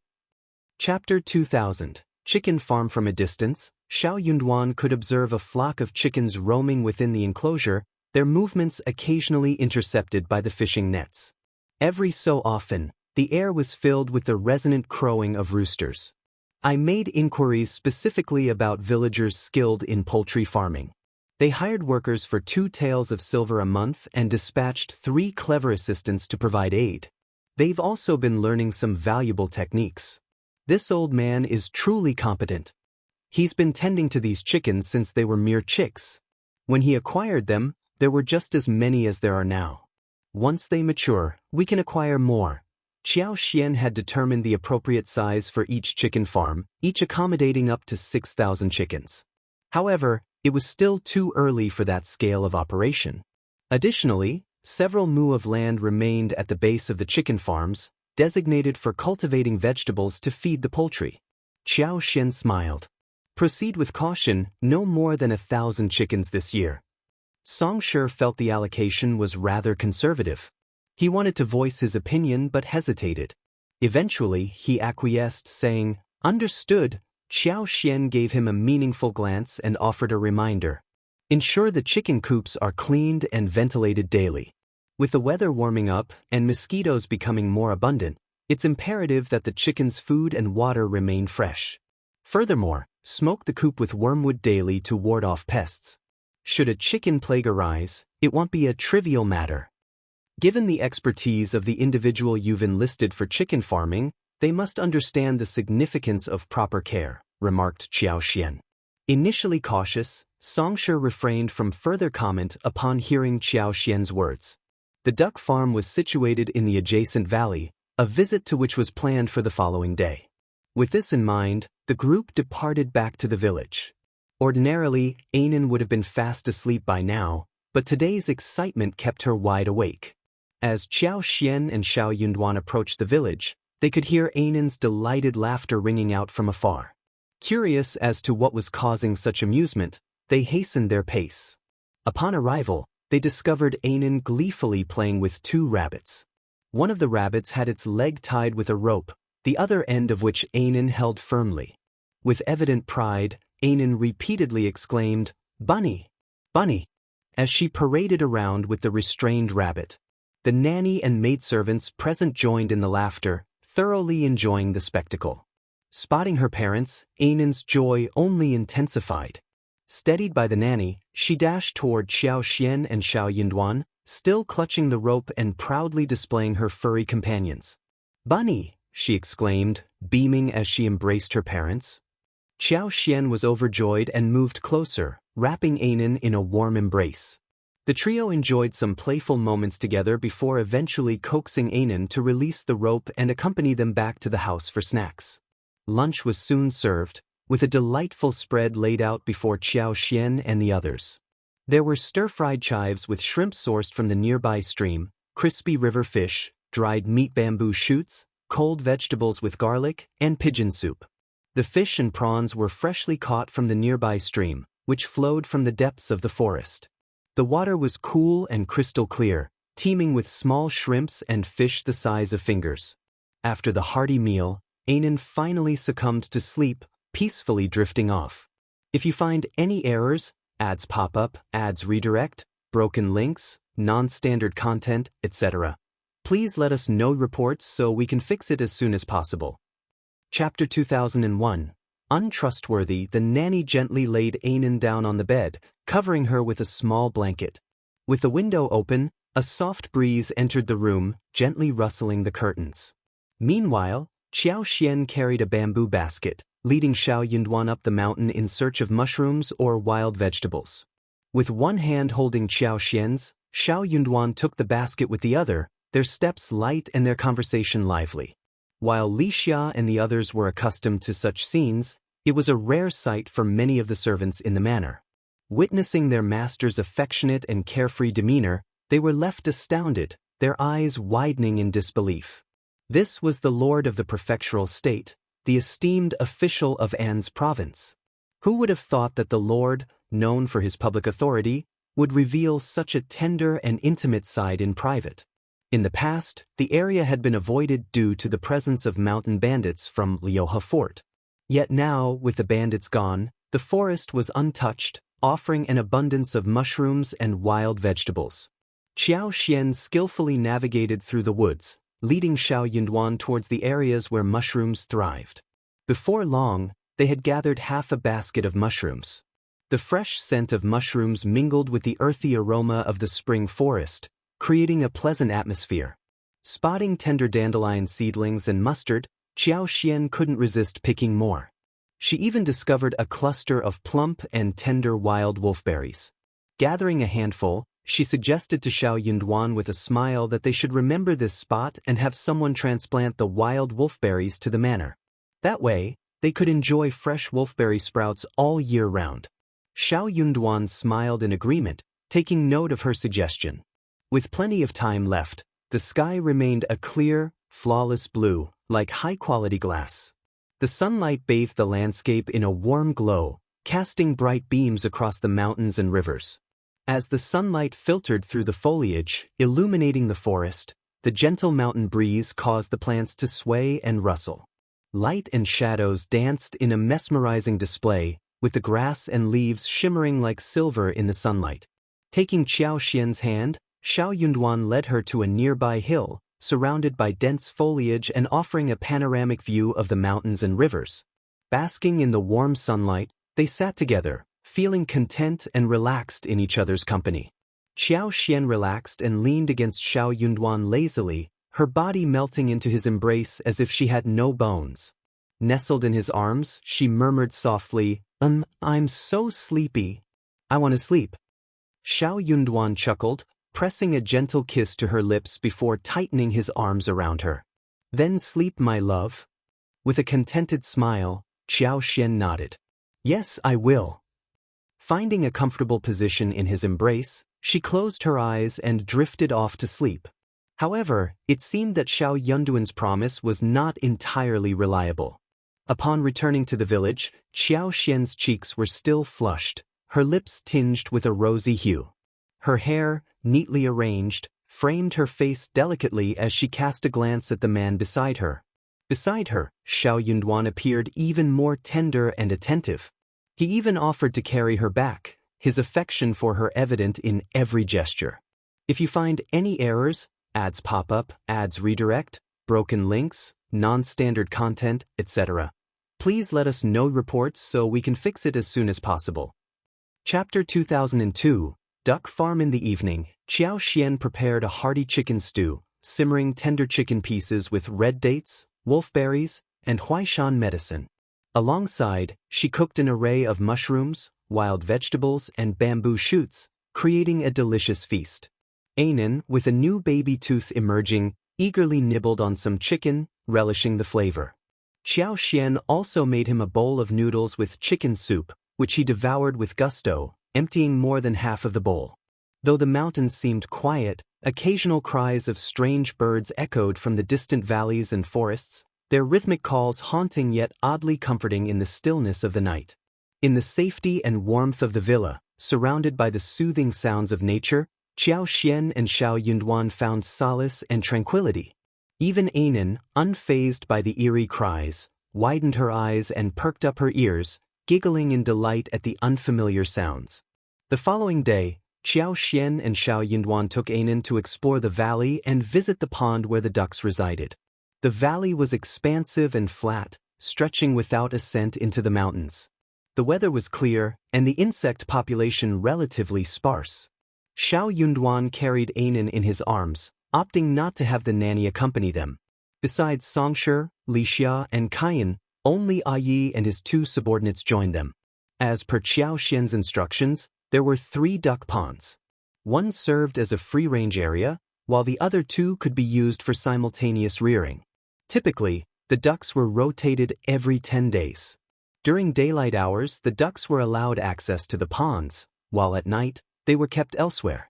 Given the flowing water, This arrangement sufficed. Each pond occupied roughly 20 mu, with duck sheds erected nearby. Each pond housed 4,000 to 5,000 ducks. Although this setup was relatively spacious, the lack of medicinal interventions in ancient times necessitated a cautious approach. Additionally, the valley boasted numerous canals, measuring 1.5 to 1.6 meters in width, that crisscrossed the landscape. Once aquatic plants took root, these canals would serve as excellent environments for duck rearing. The duck farm was situated atop the land, encircled by a series of canals. These canals, resembling winding sutras, served as the initial conduits for the pond water.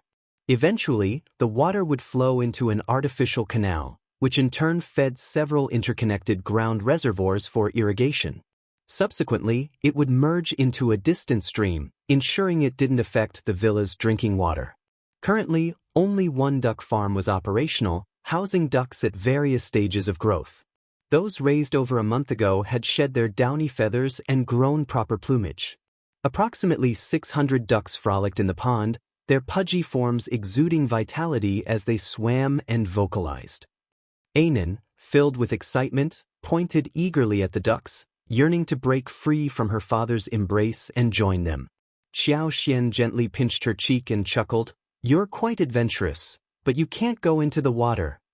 Little Anan seemed completely unafraid, even mimicking the ducks' quacking sounds with delight.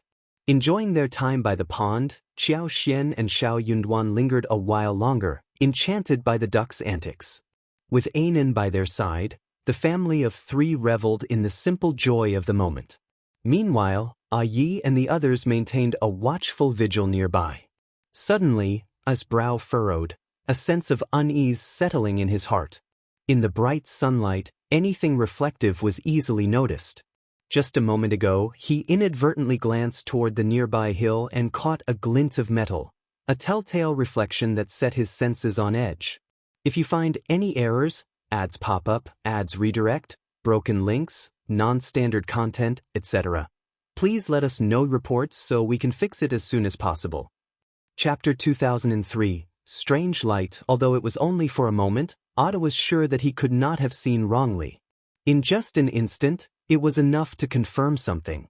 Or rather, in just an instant he did not dare to take the risk. He secretly regretted it. This used to be a bandit nest. Why was he so assured? He should have brought a few more subordinates out.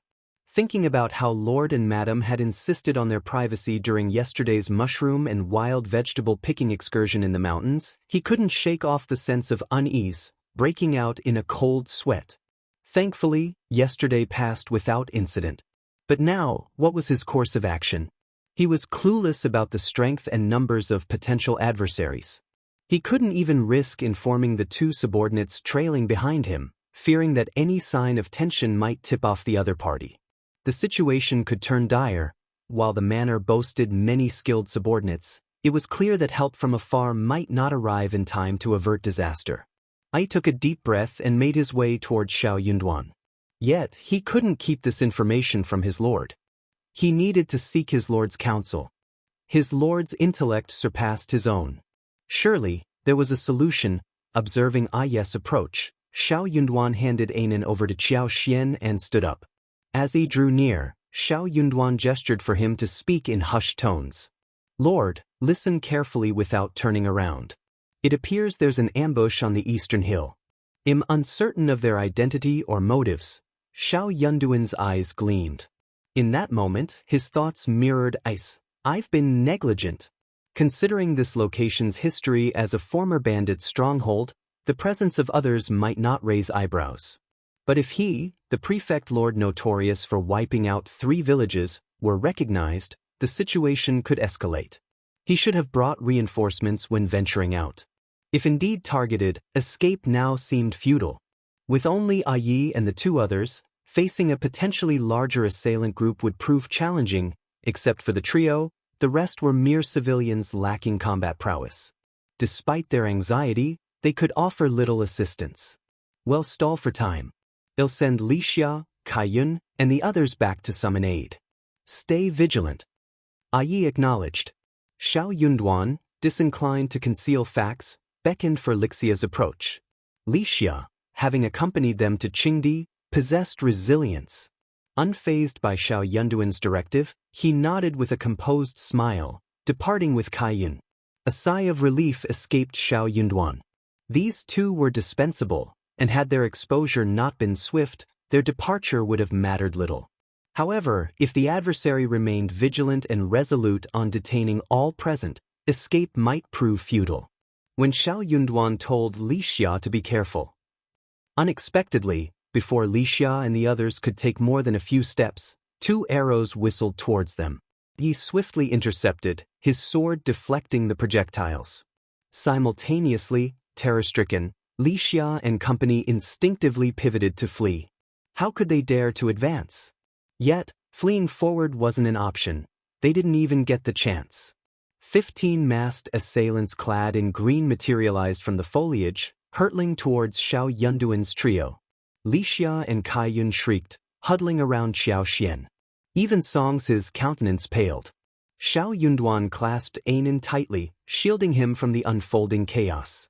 He positioned Xiao Xian behind him, shielding her as well. If you find any errors, ads pop up, ads redirect, broken links, non-standard content, etc., please let us know reports so we can fix it as soon as possible. Chapter 2004. Assassin blew the bamboo whistle, its shrill tone echoing through the valley, piercing the clouds. Regret gnawed at Xiao Xian. Never did she anticipate an assassination attempt on her husband. Her lapse in vigilance was unforgivable. Had she been more vigilant, she would have detected the lurking assailants and dispatched them without hesitation. Yet all was not lost. Thanks to the vast expanse of the flat valley, Xiao Xian and her companions stood by the pond, a considerable distance from the hillside. Even if the attackers mounted a surprise assault, they couldn't materialize before them in an instant. This granted Xiao Xian an opportunity to retaliate. Restrained by the distance and dense foliage, Xiao Xian couldn't afford bold actions. She had to proceed cautiously. Consequently, Yi and the 2 guards, confronting a formidable foe, stood guard before their masters, refraining from initiating an attack. Helplessly, they witnessed as the 15 assailants, who had leaped forth, were swiftly impeded by the terrain, stumbling over grass and rocks in the blink of an eye. Screams pierced the air. Xiao Xian unleashed her full force without hesitation. She sent 6 assailants tumbling, intensifying her assault. The dense and resilient grass threatened to snap their ankles, while tiny thorns, ordinarily benign, transformed into vicious projectiles, piercing their flesh. Not only were Xiao Yunduan and Yi dumbfounded by the agonizing cries, but the 9 remaining attackers, too, faltered. They instinctively slowed their advance, casting bewildered glances at their fallen comrades. The leader's rebuke snapped them back to reality. With renewed focus, they disregarded their fallen allies, pressing forward with lethal intent.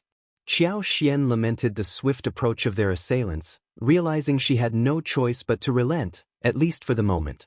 If the situation escalated to a life-or-death crisis, she would have to cast aside all restraint, yet, for Yi and his companions, the reduced enemy count provided a glimmer of hope amidst the chaos. Standing by the pond, with its vast expanse behind them acting as a natural barrier, the trio only needed to fend off the frontal assault, ensuring Lord and Madam's safety. If they could endure for just 15 minutes at most, Sunbai from the villa would surely arrive with reinforcements. Aya's gaze swept over the 6 fallen foes, their struggles futile. Relief flooded his heart as he silently prayed, "May the heavens be on our side." The injuries inflicted upon those 6 individuals proved unexpectedly severe. Not only did they suffer a loss of more than a third of their fighting capability, but their morale also took a significant hit. Ai sensed a palpable stagnation in the killing intent emanating from the 9 assailants who charged forward. It no longer bore the ferocity of their initial onslaught. This shift in dynamics worked in his favor. As the 9 closed in, Ai's lips curled into a cold smile. With a swift motion, he unsheathed his sword, a glint of silver flashing as he surged ahead. Another guard followed suit, brandishing his own blade and joining the fray. Meanwhile, the remaining guards stood steadfast, positioned protectively before Xiao Xian and Xiao Yunduan, vigilant against any potential attacks. Ai showed no mercy, delivering a powerful kick that sent one of the assailants hurtling away. The unfortunate individual let out a blood-curdling scream as he crashed to the ground, his body convulsing in agony. Though this tactic effectively sapped the enemy's vitality, it also stoked their fury, bolstering their morale. It was evident that the assassin's aura surged once more, fueled by indignation and determination. If you find any errors, ads pop up, ads redirect, broken links, non-standard content, etc., please let us know reports so we can fix it as soon as possible. Chapter 2005. Like water, the assassin's relentless onslaught targeted Xiao Yunduan. Despite Yi and his brother's valiant efforts, they couldn't hold them off indefinitely. While the brothers could withstand the assault for a time, facing 8 assailants proved overwhelmingly challenging. Xiao Xian's expression darkened as she grasped Xiao Yunduan's sleeve, her voice barely a whisper, "Husband, let's take refuge in the water." Seeking sanctuary in the pond would alleviate some of the pressure on Yi and the others. Furthermore, it would provide an opportunity for additional assistants to join the fray.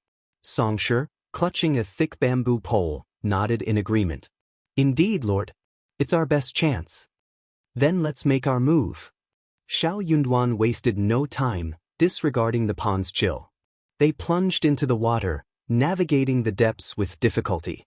Bracing himself at the rear, Songshe wielded the bamboo pole defensively, his complexion drained of color. Anan, initially protesting his father's embrace, continued to resist, delivering feeble punches. Yet, Xiao Yunduan remained unmoved, his resolve unyielding. The little one's cries of frustration echoed in the air. Once submerged, Xiao Yunduan released his hold, allowing Anan to perch on his shoulders, his gaze fixed on the watery expanse below. He gripped Anan firmly with one hand while securing the back of his head with the other, preventing him from turning. Yet, even this slight glimpse was enough to ignite the little one's excitement as she spotted ducks in the distance, giggling gleefully and exclaiming, "Duck!" Xiao Xian gazed at her son with a mixture of fondness and sorrow, her emotions teetering between laughter and tears. In this dire moment, only the innocence of this child could elicit a smile. Witnessing this tender moment, the guard who had shielded them sprang into action, sword drawn, engaging the assailants. Ai, honed by rigorous training under Sun Bai and Sun Qian and renowned for his valor during the eradication of mountain bandits, faced off against 3 assailants alone without faltering. Meanwhile, the other 2 guards struggled to contain the remaining 5 attackers, caught in a precarious position.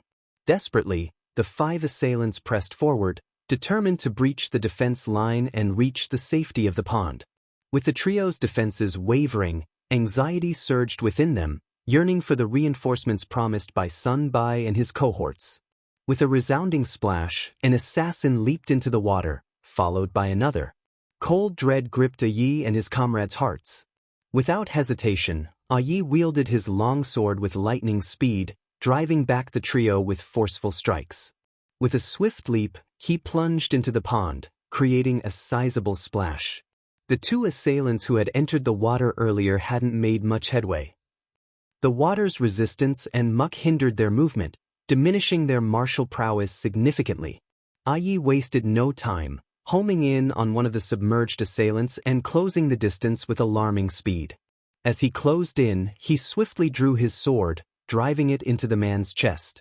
A piercing scream echoed before the assailant succumbed to death, his body sinking into the crimson-stained water. However, I's momentum carried him further, and he too plummeted into the water with a resounding splash. Sensing the imminent threat, the remaining assailant attempted to strike, but his skills paled in comparison to Is, his attack missing its mark. On the shore, the assassins seethed with fury.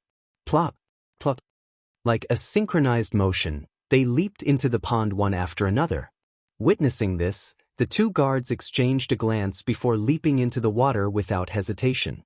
If you find any errors, ads pop up, ads redirect, broken links, non-standard content, etc., please let us know reports so we can fix it as soon as possible.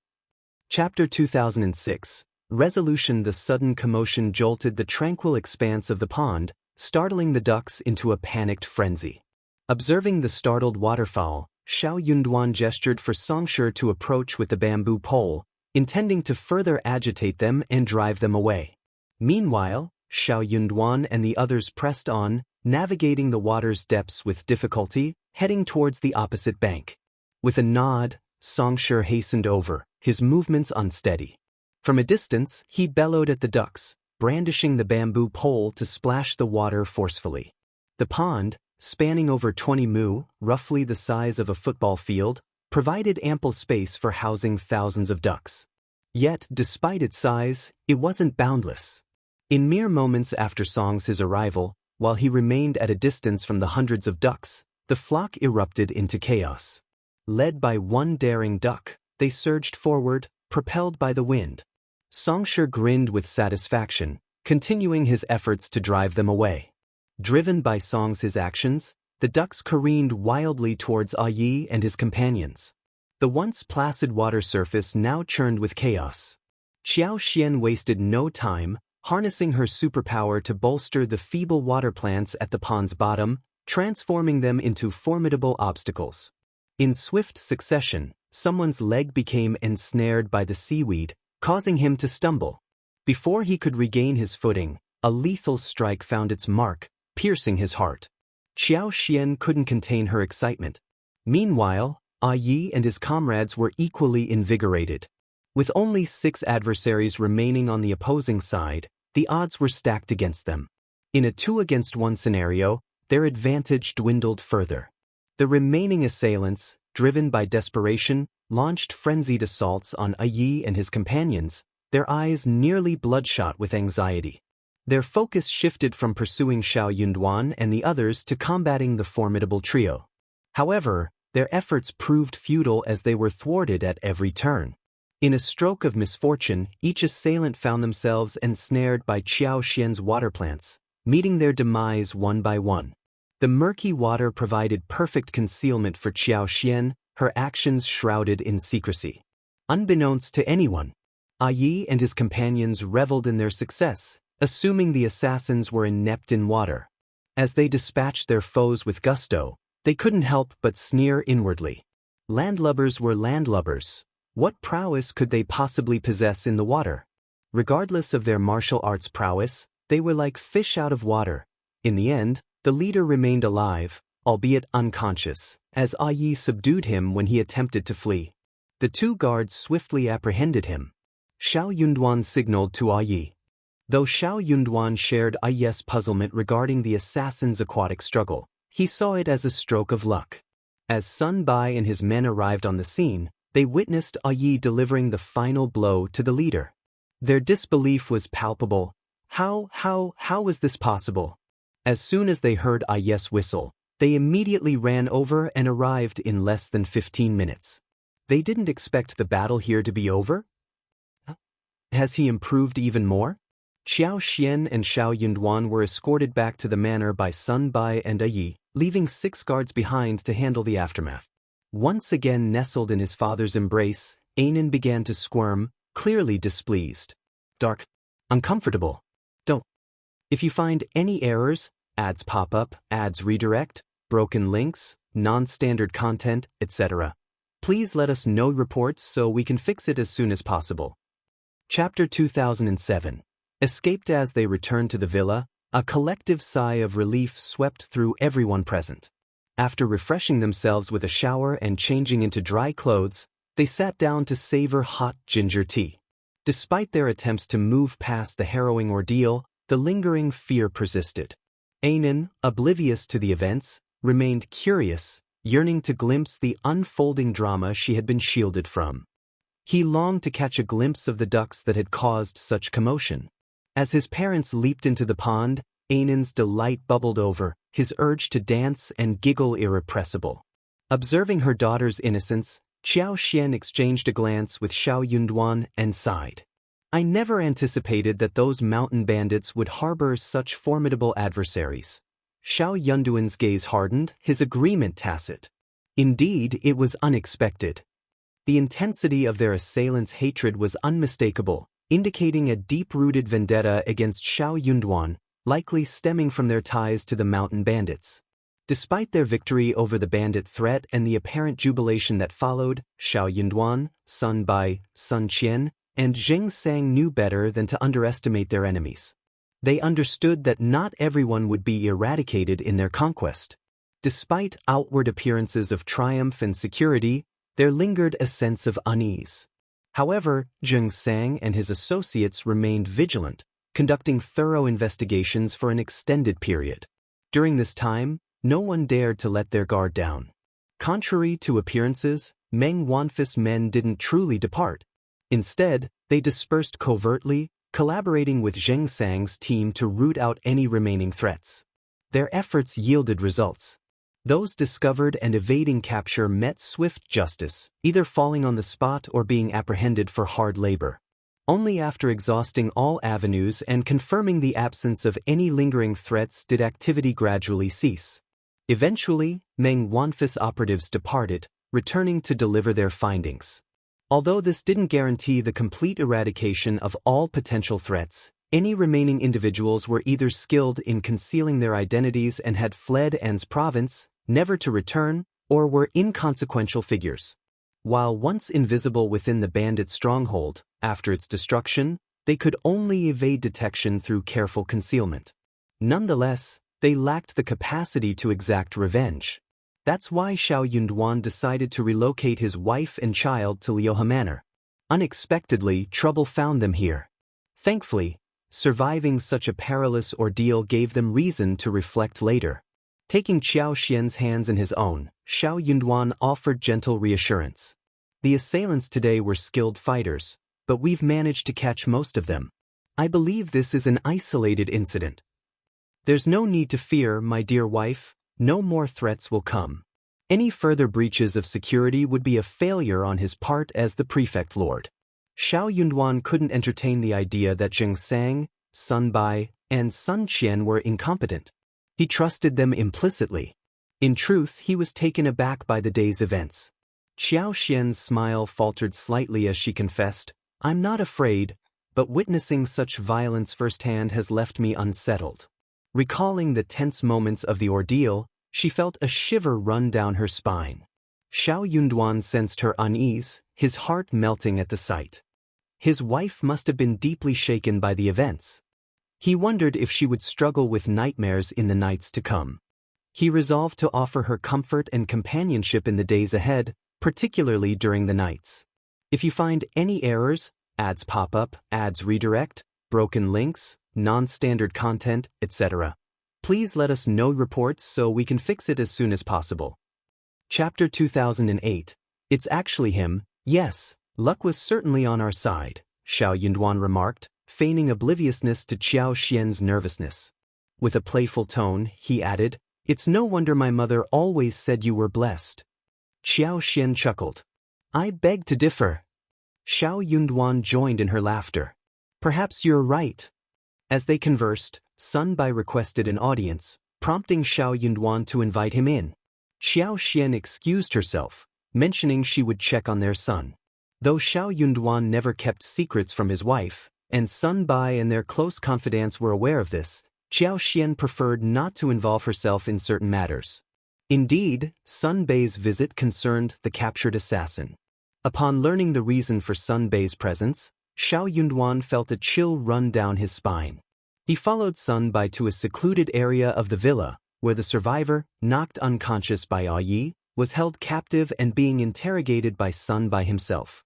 To everyone's astonishment, when the veil was removed from the masked assassin in green, they were shocked to find the third Old Master of the Mei family beneath. Sun Bai and the others, who had encountered the third Old Master Mei before, were taken aback by the revelation. Despite their efforts to interrogate him, the third Old Master Mei remained stoic and unyielding, offering no response to their inquiries.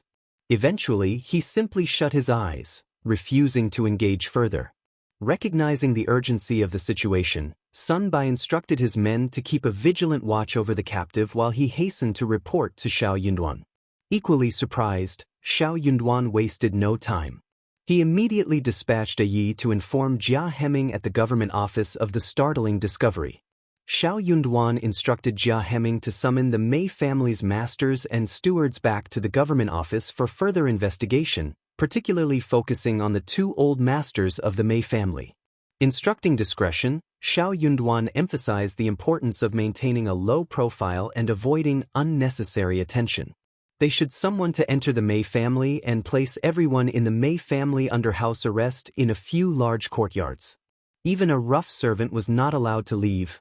I also knew that the assassin was Third Old Master Mei and knew that this was no small matter. He agreed and immediately set off. Fortunately, the road was now clear and easy to traverse. Yi rode Thunderbolt, swift as lightning, ensuring a speedy return to the city. Meanwhile, Xiao Yunduan and the others realized they wouldn't make it back in time and resigned themselves to spending another night at the villa. In a makeshift interrogation room, Third Old Master Mei sat bound to a chair, his disheveled appearance betraying the gravity of his situation. Despite the presence of visitors, he remained unresponsive, refusing to acknowledge their presence. Approaching him, Xiao Yunduan addressed him solemnly. "I never anticipated it would be you, Third Old Master Mei." However, Third Old Master Mei remained stoic, refusing to meet Xiao Yunduan's gaze or engage in conversation. Undeterred, Xiao Yunduan pressed on. "Are you affiliated with the Tiger Head tribe, Liuhe Fort, or the Min family tribe?" The question left Third Old Master Mei visibly startled. Sun Bai, too, was taken aback, his heart sinking at the implication. He wondered if Third Old Master Mei had been coerced by the mountain bandits, forcing him into an attack on his lord. Yet, Xiao Yunduan's unwavering certainty suggested otherwise. The revelation was jarring, leaving them all in shock. Third Old Master Mei's response was anticipated, but its implications weighed heavily. If he chose silence, did it imply acquiescence to Xiao Yunduan's suspicions? If so, what fate awaited the Mei family? With a derisive sneer, Third Old Master Mei finally lifted his head. "I have no idea what Lord Xiao is insinuating. Are you suggesting I'm a mountain bandit?" He scoffed. "Haha, is Lord Xiao out of his mind? If you find any errors, ads pop up, ads redirect, broken links, non-standard content, etc., please let us know reports so we can fix it as soon as possible." Chapter 2009. You know what to do. Xiao Yunduan's gaze bore into him, his eyes deep and penetrating. "There were aspects that eluded me before, but now they've become clear. Miss Liu, it seems old Master Xuan has long been affiliated with your Mei family. Was it your plan for him to present the dancer to me, aiming to bind me to your cause?" Third Old Master Mei was startled, taken aback by the astuteness displayed by the young Lord Xiao.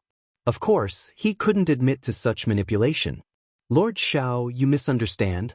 While it's true we seek to align ourselves with you, it's because of your evident talents at such a young age. Your future prospects are undoubtedly promising. For the Mei family, having you as an ally would be immensely advantageous. Is that so surprising?" Yet as he spoke, Third Old Master Mei felt a surge of indignation. Whether it was wielding power, conducting business, or amassing wealth, the ultimate goal was to indulge in life's pleasures. He refused to believe that officials were devoid of desires for wealth and indulgence. Despite the Mei family's attempts at extending goodwill, Lord Xiao had rebuffed them, even rejecting the advances of a beautiful woman offering herself as an ally. "Do not entertain the idea of a jealous woman within the family," Third Old Master Mei mused, dismissing it outright. How could jealousy exist in the world? It was simply a reflection of men's shortcomings. However, Lord Xiao was far from incompetent. If he were, how many individuals in this world could be considered competent? His rejection of the Mei family's offers left Third Old Master Mei feeling frustrated. It seemed Lord Xiao's refusal was resolute. The presence of such an enigmatic figure was infuriating. Realizing their attempts at extending goodwill and seeking protection were futile, the Mei family took a gamble. But they never anticipated failure at the final hurdle. Reflecting on this, Third Old Master Mei grappled with profound dissatisfaction. He couldn't comprehend how their carefully laid plans had been uncovered. Moreover, Their defeat at the hands of just 3 opponents was a bitter pill to swallow. In his grief and indignation, Third Old Master May questioned whether good fortune truly existed in this world. It was too absurd. This was the first time he had been defeated in such a cowardly manner. Yet he couldn't express his frustration. Xiao Yunduan cast a disdainful glance at him. Your words are mere sophistry. The Mei family holds significant sway in An's province, deeply embedded in its power structures. I haven't even touched the Fan family, let alone you, who have done no wrong. While you may extend friendship, you wouldn't resort to such desperate and unscrupulous measures unless under duress. A family capable of reaching the apex of its region wouldn't act impulsively. If that were the case, you wouldn't have attained your current stature. This is simply your conjecture. It's not unfounded speculation. You know whether it holds truth or not. And speaking of which, you're likely not from the Tiger Head tribe. Otherwise, you wouldn't have taken action today. The Tiger Head tribe had been the first to succumb to the authorities, suffering a devastating defeat. Considering the tribe's concern for its reputation, they wouldn't openly disclose the extent of their downfall. If Third Old Master May hailed from the Tiger Head tribe, he would be privy to the truth. Moreover, the Mei family's methods were vastly different from those of the tribal leaders, indicating differing motives. If they had harbored fear, they would have acted preemptively instead of awaiting the authorities' preparations. If you find any errors, ads pop up, ads redirect, broken links, non-standard content, etc., please let us know reports so we can fix it as soon as possible. Chapter 2010. Interrogation. Third Old Master May was also a mountain bandit, so it was even more implausible for the other 2 members of the Mei family not to be aware of it. Such matters were not merely personal. With his identity, the Mei family would undoubtedly reap significant benefits over the years.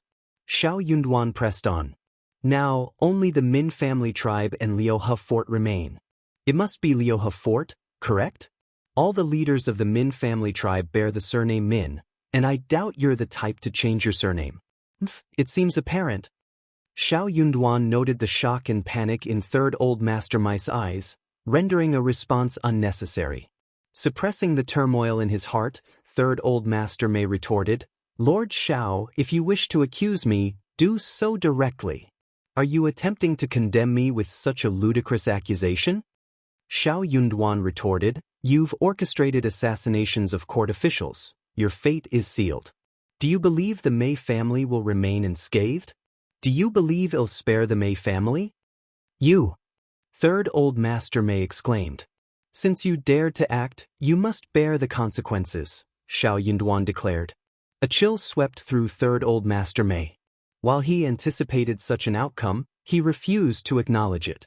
He had always harbored confidence in his success, never considering the repercussions of failure. In that moment, Xiao Yunduan laid bare the ramifications of his failure, delivering a devastating blow. Third Old Master May insisted in a hoarse voice, I'll bear the consequences of my actions alone. I acted independently, with no involvement from anyone else. The Fan family has learned their lesson, and the Mei family acted in self-defense. I couldn't bear to see the legacy of my ancestors suffer harm, so I acted impulsively. Whatever crime it may be, I accept it. But Lord Xiao cannot implicate others. This has nothing to do with my elder brother and second brother. I am not a mountain bandit. What are you blabbering about? It's too late, Xiao Yunduan sneered. No one from the Mei family will escape. Your words hold no significance. Speak all you want. Those who accompanied you today are all dead, but someone will recognize them. By following the clues, we'll uncover what I seek. And as for your Mei family, I refuse to believe we won't find anything of use.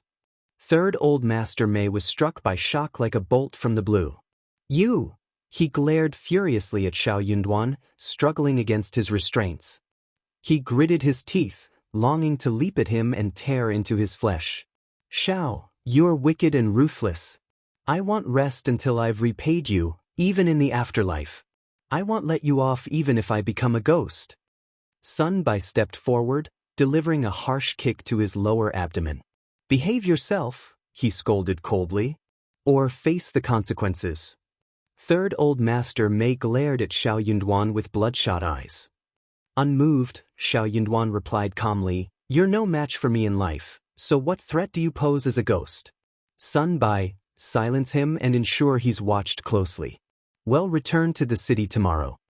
"Yes, Lord." After the harrowing ordeal, both Xiao Yunduan and Qiao Xian were no longer in a playful mood. In fact, as they spent the night in the wilderness, Sun Bai and the others were fraught with nervousness, fearing another untoward incident under cover of darkness. Despite their vigilance, they were still vulnerable in the depths of the mountains.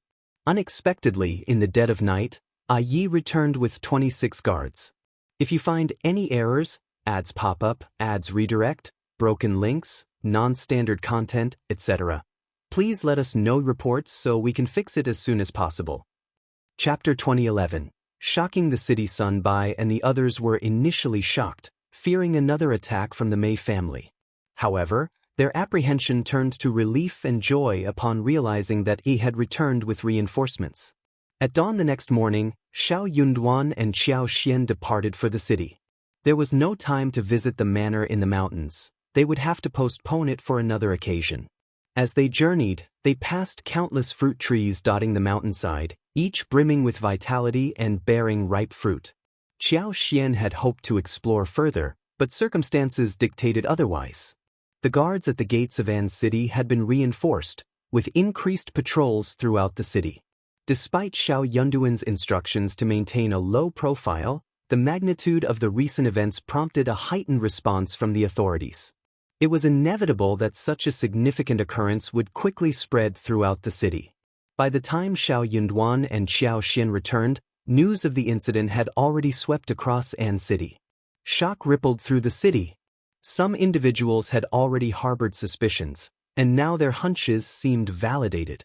Masters, key stewards, and elderly servants of the Mei family found themselves arrested and confined within the city's prison. All household staff were meticulously accounted for and detained according to their rank and gender. Stewards and maids of higher status bound and gagged them to prevent collusion. The Mei family's estate was sealed shut, with strict restrictions on entry and exit. Their shops shuttered, with shopkeepers, accountants, and servers all escorted back to the family residence and incarcerated separately. Manor managers associated with the Mei family faced a similar fate. Though close relatives and friends of the Mei family were not detained, they were discreetly surveilled. Before Xiao Yunduan's return to the city, Jia Heming had efficiently organized everything in an orderly manner.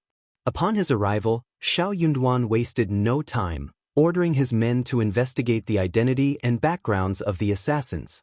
He then tasked Jia Heming and Sun Bai with conducting a thorough search of the Mei family's premises. Rest was out of the question. Xiao Yunduan immediately proceeded to interrogate Old Master Mei. Like Third Old Master Mei, First Old Master Mei staunchly denied any involvement. Second Old Master Mei followed suit during his interrogation. All three were seasoned individuals who understood the gravity of the situation. They knew that without concrete evidence from the authorities, admitting to such a serious crime was out of the question. Their regrets only intensified. If they had foreseen the consequences, they never would have allowed Third Brother to take such a risk. Since the bandits' extermination, he had anticipated that Lord Xiao would eventually lower his guard, presenting an opportunity for a surprise attack. He estimated an 80% chance of success. As a pragmatic businessman, he naturally gravitated towards endeavors with high probabilities of success. Moreover, he felt compelled to act. Without intervention, the specter of danger would forever loom over the Mei family, keeping them in a perpetual state of fear and uncertainty. With nerves on edge, they reached a unanimous decision to proceed with the plan. However, the outcome was a devastating loss. Regret now seemed futile.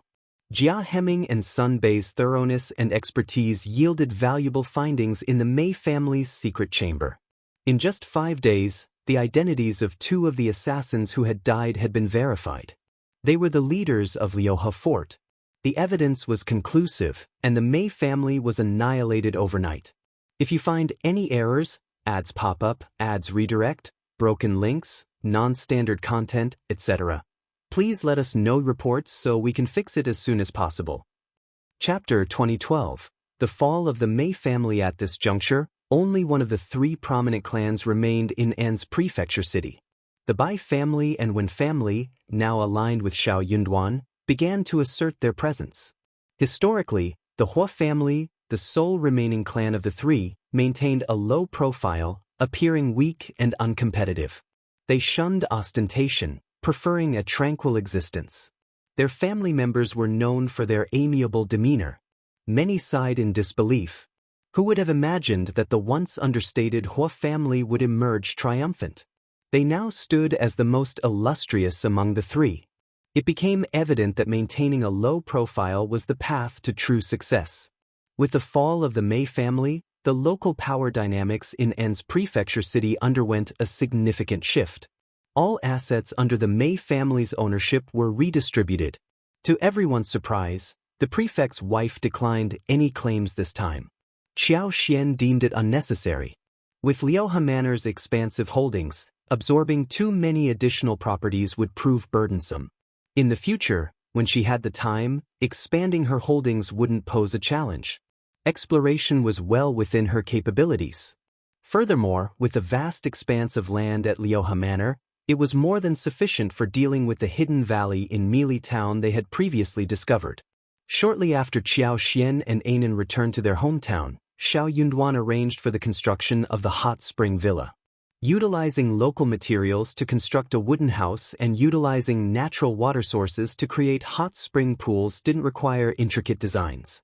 Everything was kept simple and straightforward, making the process relatively easy. Ai proposed the idea of establishing a pasture and raising cattle, sheep, and horses. While acquiring cattle and sheep was straightforward, obtaining horses posed a challenge. However, since wild horses roamed the area, arrangements could be made to capture and domesticate them. Xiao Yunduan found the idea intriguing but decided to discuss it with Qiao Xian first before making any commitments. Qiao Xian and her son had only returned home a few days prior, but upon hearing Xiao Yunduan's proposal, she readily lent her support. She believed that even if they couldn't capture the entire herd of wild horses, they could still manage to secure a significant portion alive. With her presence, success was assured. Accessing that area for leisure was effortless for her, and her presence would deflect any suspicions. The vastness of the land made establishing a ranch a lucrative venture. Qiao Xian had little interest in involving herself in the Mei family's affairs. Her reluctance to participate meant the other family clans in An's city faced no opposition. Following a round of competition and behind-the-scenes negotiations, they swiftly divided up the Mei family's assets, tacitly excluding the Fan clan and the Lu clan from the proceedings. Needless to say, Lord Xiao harbored no desire to witness the further development of the Fan family. Moreover, the third daughter of the Lu family had incurred Lord Xiao's wrath, ensuring they wouldn't be allowed to capitalize on the situation. These two families seemed oblivious to their standing. While Lord Xiao had shown magnanimity in letting them off, it didn't imply a willingness to tolerate their resurgence. During such tumultuous times, shouldn't those with sense remain low-key and lead a discreet existence? The Lu family, in particular, trembled in fear at the collapse of the Mei family, dreading the possibility of being implicated themselves. If you find any errors, ads pop up, ads redirect, broken links, non-standard content, etc., please let us know reports so we can fix it as soon as possible. Chapter 2013. Cheap. If Xiao Yunduan were inclined to seek financial gain, he could have easily resorted to extortion, exploiting the Mei family through exorbitant demands or outright robbery. Yet, Xiao Yunduan wasn't cut from that cloth. He understood well the clandestine nature of the Mei family's operations, recognizing the third old master's past as a mountain bandit, a closely guarded secret within the family.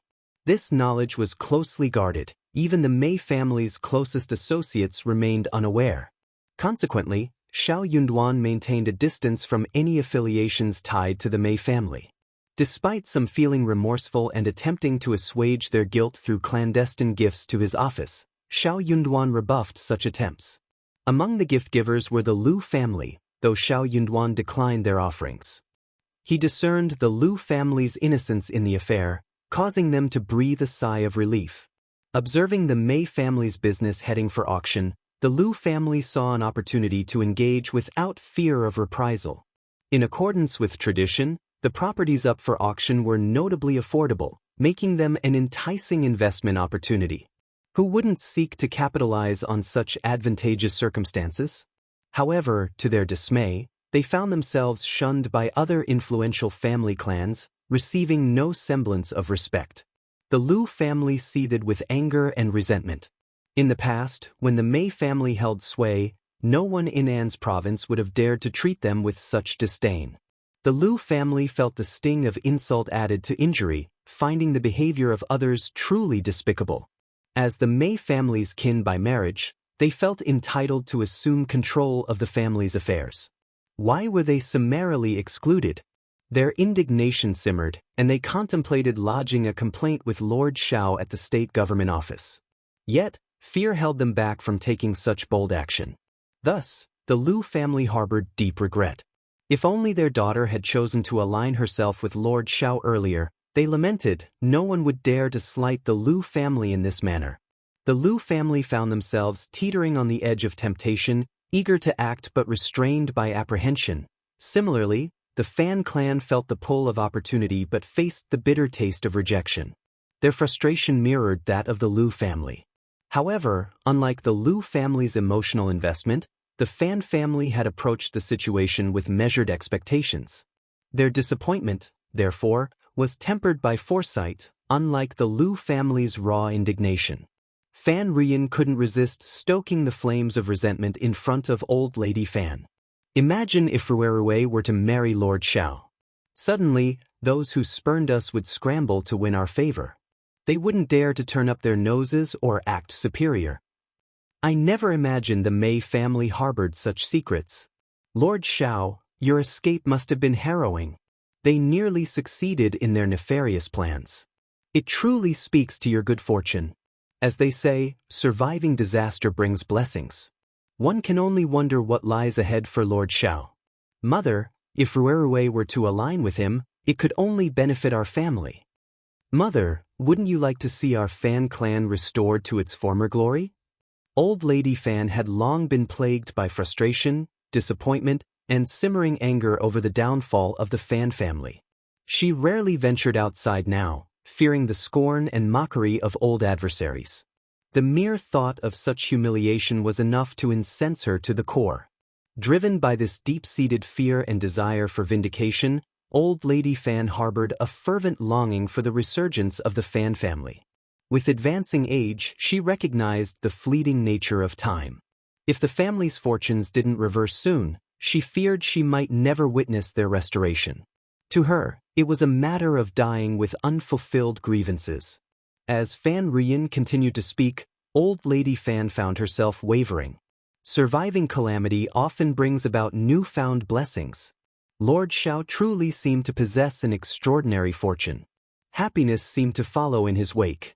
If you find any errors, ads pop up, ads redirect, broken links, non-standard content, etc., please let us know reports so we can fix it as soon as possible. Chapter 2014. The most easy way is of a marriage alliance for the Fan family to reclaim its former status. Relying on conventional methods of gradual progression seemed utterly futile. The entrenched opposition from other influential families rendered such a path practically impassable. With limited market opportunities and resources, the Fan clan found themselves precariously positioned, vulnerable to exploitation without a solid foundation. Who among their competitors would willingly allow the Fan clan to rise again? Moreover, the pace of conventional methods felt agonizingly slow. Old Lady Fan fretted that she might not live to witness the family's revival. Given these constraints, the only viable option seemed to be taking a shortcut. And what better shortcut than through a strategic marriage alliance? Old Lady Fan cast a reproachful glance at her daughter, unable to contain her frustration. Your impulsiveness has complicated matters. If only you had consulted me beforehand, we might have had a chance. Now, with by Rueruis impending ridicule looming, mother and daughter found themselves united in their predicament. Lord Xiao's public rebuke had further cemented their unfavorable impression of him. Changing their stance would prove challenging, to say the least. Mom, they say sincerity can soften even the hardest of hearts. Lord Xiao may seem stern, but who doesn't know his virtues? Ruerue holds him in the highest regard, her admiration unwavering. Surely, he must be moved by such genuine admiration? Fan Ruyan's eyes gleamed with hope as her mother began to entertain the idea. She spoke with fervor, fueled by her conviction. Old Lady Fan regarded her daughter with a mixture of bemusement and concern. What had spurred this sudden enthusiasm? While she recognized the potential benefits for the Fan family's future, she couldn't help but wonder if Fan Ruyan's eagerness was excessive. Nevertheless, for the sake of the family's revival, perhaps a gamble was warranted. Yet, she couldn't shake off her reservations about her daughter's fervor. Old Lady Fan's expression turned stern as she admonished, "Enough with your impulsiveness. I don't understand what's gotten into you both. Your antics have already made us the talk of the town. Let the dust settle. Ruerue is only 15, there's no rush." Fan Ruyan said sheepishly, "I was just thinking that since Madame Xiao isn't here and Lord Xiao doesn't have any concubines to serve him, this is a good opportunity." Who knows, Old Lady Fan sneered. Lord Xiao doesn't have any concubines on the surface, but all the maids in the room are at his command. How naive. Do you really think that he has no one to serve him? He just doesn't tell anyone. Fan Ruyan had never thought that this would happen. She was stunned. That can't be, right? If so, why didn't Lord Xiao tell us? It's not like it's a secret, Old Lady Fan remarked knowingly. There's not a cat in this world that doesn't eat fish. With a pointed glance at Fan Ruyan, she seemed to convey, "You still have much to learn. Lord Xiao is a capable man. How could he not be aware? As for his silence, who's to say? Perhaps he deems it unnecessary, or maybe he's simply too indifferent to bother, or he might even be cultivating a reputation for his devout silence." Fan Ruyan hesitated, considering the possibilities. She leaned towards the first reason, unable to fathom a man striving for a reputation based on silence. What kind of reputation was that, indeed? Fan Ruyan couldn't contain her curiosity and pressed Old Lady Fan for answers, impatient for progress. But what could Old Lady Fan do? Though she cherished her daughter, Old Lady Fan found herself increasingly vexed by her persistence. If you find any errors, ads pop up, ads redirect, broken links, non-standard content, etc., please let us know reports so we can fix it as soon as possible. Chapter 2015, Truly Worthy in the End, Old Lady Fan impatiently scolded her daughter, insisting she compose herself. It was uncertain when, but at least a year or two would be required. They couldn't dwell on it incessantly. By Rueru's youth and indulgence likely contributed to Lord Xiao's unfavorable opinion of her.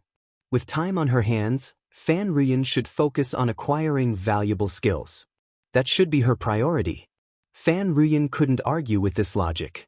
After some consideration, she resigned herself to wait for a year and a half, no longer feeling the need to rush.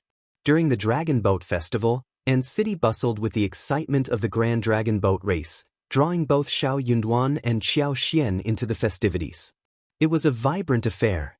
With the successful conclusion of this lively event, the tensions among the prominent families in An's province eased considerably, particularly those with ties to the Mei family. At last, they could breathe a collective sigh of relief. Since then, An's province flourished. Families, merchants, and landowners alike enthusiastically complied with the prefect's directives. The province's economy thrived with each passing day, leading to an improvement in the citizens' quality of life. Xiao Xian, as the prefect's wife, found herself basking in newfound prestige. Wherever she went, she was met with respectful flattery. In private, she shared a jest with Xiao Yunduan, remarking on the pleasures of being an official spouse. It was a sensation she found strangely addictive. Xiao Yunduan chuckled, encouraging her to indulge in whatever brought her joy. Xiao Xian was delighted by his support. However, she remained level-headed. She had no interest in abusing her power. Instead, she preferred to oversee industry and relish the tranquil life of raising children in the countryside. Hunting, in her opinion, was the epitome of relaxation. Qiao Xian found herself deeply satisfied with the man's demeanor. Following the Dragon Boat Festival, Qiao Xian took charge of arranging Lixia and Song's his marriage. For Lixia's dowry, Qiao Xian spared no expense. It included a lavish assortment of items, 40 sets of clothing for all seasons, 20 sets of fine silks, and 20 sets of exquisite gold and silver jewelry. Among these treasures was a set of gold jewelry adorned with gems and pearls, 2 pairs of jade bracelets, a pair of heirloom bottles symbolizing prosperity, and a complete set of mahogany furniture, comprising a canopy bed, wardrobe, dressing table, chest of drawers, and standing screen. And that was merely the tip of the iceberg. Numerous smaller items and a substantial sum of 1,000 taels of silver rounded out the impressive dowry. Throughout the years, Lixia had received numerous gifts of money, silver, and various other treasures, all totaling at least 1,000 taels of silver. As for Songshi, he naturally presented Lixia with a generous betrothal gift. Having grown up alongside Lixia, their fondness for each other had blossomed over the years. Perhaps it was due to Lixia's close relationship with Qiao Xian, but regardless, Song's affection for her was genuine. In order to preserve Lixia's dignity, he spared no expense in his offerings. Apart from a few token items like wine, snacks, and candied plums, Qiao Xian held nothing back, ensuring that every gift was bestowed upon Lixia with love and care. Qiao Xian and Xiao Yunduan possessed a plethora of properties in An's province. Even if Xiao Yunduan didn't hold an official position there, someone would still need to manage these estates. Songshi might even visit occasionally. Thus, they decided to acquire a house in An's province. The property wasn't extravagant, occupying less than 2 mu of land. It comprised a dozen or so well-built houses, with a spacious backyard that could easily be transformed into a charming garden. What made this residence truly remarkable was its proximity to the state government office, providing unparalleled convenience for Xiao Yunduan and Lixia to commute between their home and work. If you find any errors, ads pop up, ads redirect, broken links, non-standard content, etc., please let us know reports so we can fix it as soon as possible. Chapter 2016. Lixia gets married. Given their busy schedules, Qiao Xian and Xiao Yunduan enlisted the help of a maid and a valet to manage household tasks. Additionally, they hired a kitchen maid to tend to cooking and laundry duties. In the latter part of the previous year, Songshi had diligently overseen the renovation of their new home, ensuring it was ready for Lixia's wedding. The festivities surrounding Lixia's nuptials were joyous and spirited, drawing envy from both the staff within the state office and residents of An's prefecture city. The abundance of dowry items far surpassed anything seen in even the wealthiest households. The wives of the state office clerks couldn't help but feel envious and resentful. They knew that when their own daughters married in the future, they wouldn't hold a candle to Lixia, a mere maid. The prefect's wife had been exceedingly generous. As Lixia bid farewell to the pavilion, tears welled in her eyes as she bowed deeply to Qiao Xian and Xiao Yunduan, expressing her heartfelt gratitude. Back when she was purchased from the human broker by her master, Lixia had only dared to hope for an existence free from beatings and scoldings. Who could have imagined that such a day would dawn upon her? Following her marriage, Lixia assumed the role of Qiao Xian's wife while still managing household affairs. Qiao Xian also broached the topic with Mian and Yi, expressing her desire to arrange weddings for them as well. However, Mian expressed a reluctance to marry just yet, preferring to continue working for a few more years. Qiao Xian respected her wishes and conceded with a smile, assuring her that she could marry whenever she felt ready. Despite their unmarried status, it was widely acknowledged that Mian and Yi were a couple.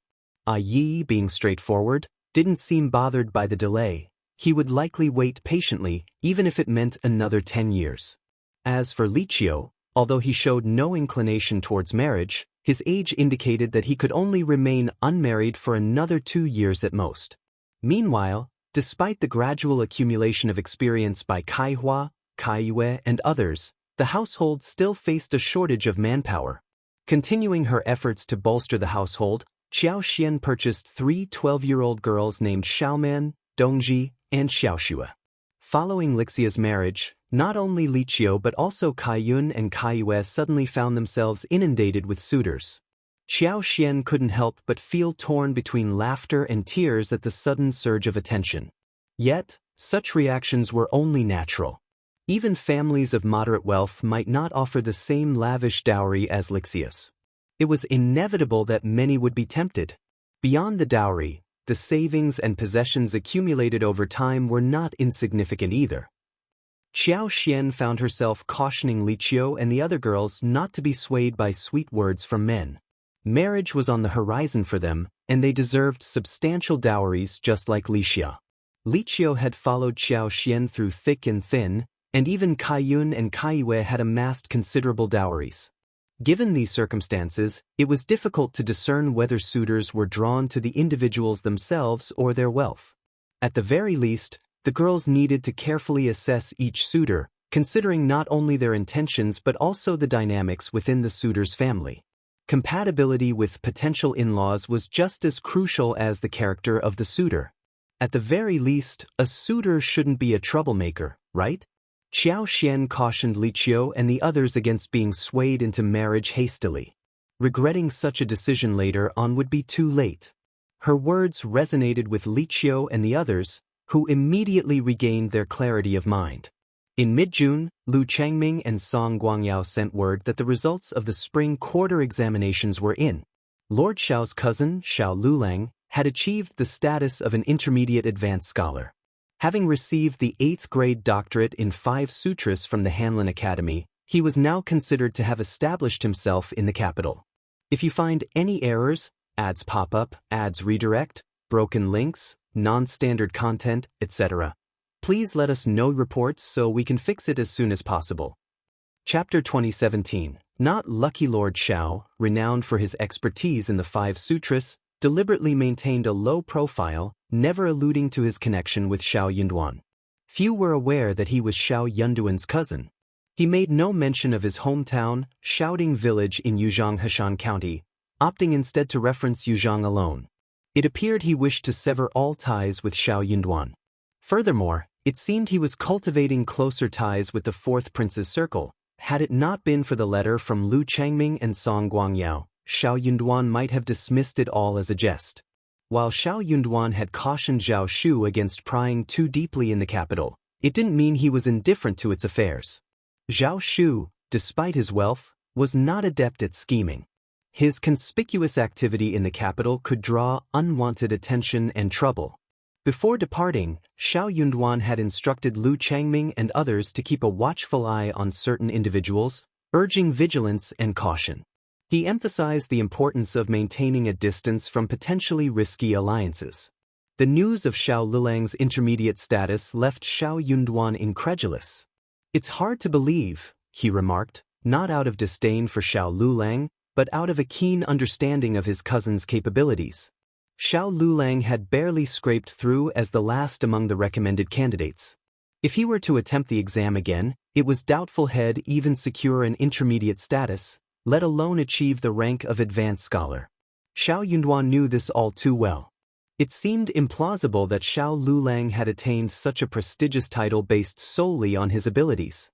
When Lu Changming and the others mentioned Xiao Lulang's proximity to the 4th prince, Xiao Yunduan's suspicions were confirmed. So, that was the crux of the matter. It was likely that the 4th prince had orchestrated Xiao Lulang's elevation to advanced scholar, not out of genuine recognition of his talents, but as a calculated move to exert control over him. Xiao Yunduan couldn't help but feel a sense of foreboding. It appeared his cousin had unwittingly become a pawn in a much larger game. The uncertainty of the future necessitated preparedness. To the 4th prince, Xiao Lulang was merely an advanced scholar, a pawn easily manipulated. His placement in the capital could serve the prince's agenda in unforeseen ways. Xiao Yunduan couldn't shake off his disgust. He hastily instructed Lu Changming and the others to closely monitor Xiao Ling. If he acted recklessly, they were authorized to intervene and teach him a lesson to curb his audacity. Despite his reservations, Xiao Yunduan couldn't remove Xiao Lulang from his position in the intermediate school or at Hanlin Academy. It came as no surprise to Xiao Yunduan that Xiao Lulang hadn't mentioned him. He likely feared being implicated in any misdeeds. Xiao Xian shared Xiao Yunduan's astonishment. She hadn't anticipated her husband's misjudgment. When word of this reaches third uncle and third aunt-in-law, they'll be insufferably smug, remarked Xiao Yunduan with a sneer. Indeed, he continued sarcastically, look at their accomplished son, flourishing in the capital. He's surpassed me by leaps and bounds. Xiao Xian chuckled in agreement. Let them revel in their pride for now. It'll be satisfying to see them fall from their pedestal in a few years. Xiao Yunduan's expression hardened. Indeed, that's unlikely. Xiao Xian's smile widened. Then let's watch and wait. Instruct Lu Changming and the others to keep a close watch on him and prevent any missteps. Xiao Yunduan nodded. Agreed. Let's observe from a distance. It was likely that the fourth prince had taken Xiao Lulang under his wing in the capital. As long as he remained there, the prince could assign him a minor role and keep him under his thumb. If needed, he could be utilized in the future. And if not, the prince wouldn't incur any losses. If you find any errors, ads pop up, ads redirect, broken links, non-standard content, etc., please let us know reports so we can fix it as soon as possible. Chapter 2018, Green Smoke from the Ancestral Grave. In such circumstances, Xiao Lulang seemed inconsequential. While living in the capital held some significance, making a name for himself appeared unattainable. Yet, Xiao Yunduan found himself unexpectedly longing for him, despite their time apart. Word swiftly spread to the village that Xiao Lulang had ascended to the rank of advanced scholar and secured a position at the prestigious Hanlin Academy. With the finesse of the spring and autumn brush, he penned a letter bearing auspicious tidings. Of course, he omitted his own achievement as an advanced scholar. Such humility was customary. To the villagers, the distinction of an advanced scholar might have been unfamiliar, but the stature of scholars was widely known. He couldn't risk losing face.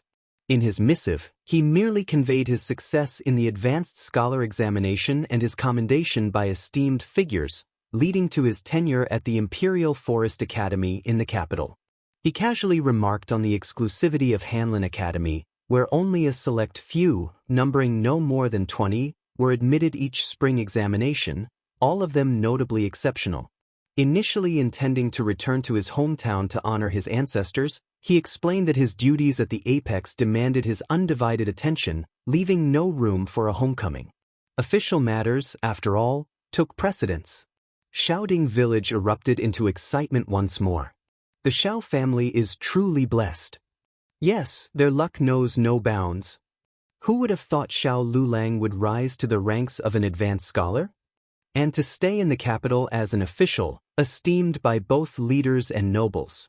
His future is boundless, surpassing even Mr. Primus. Indeed, once he's an official, the comparisons will shift. Many advanced scholars have brighter prospects than Primus.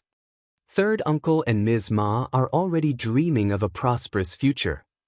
Comparisons can be infuriating indeed.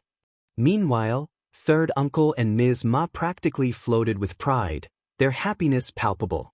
They practically skipped along, grinning from ear to ear.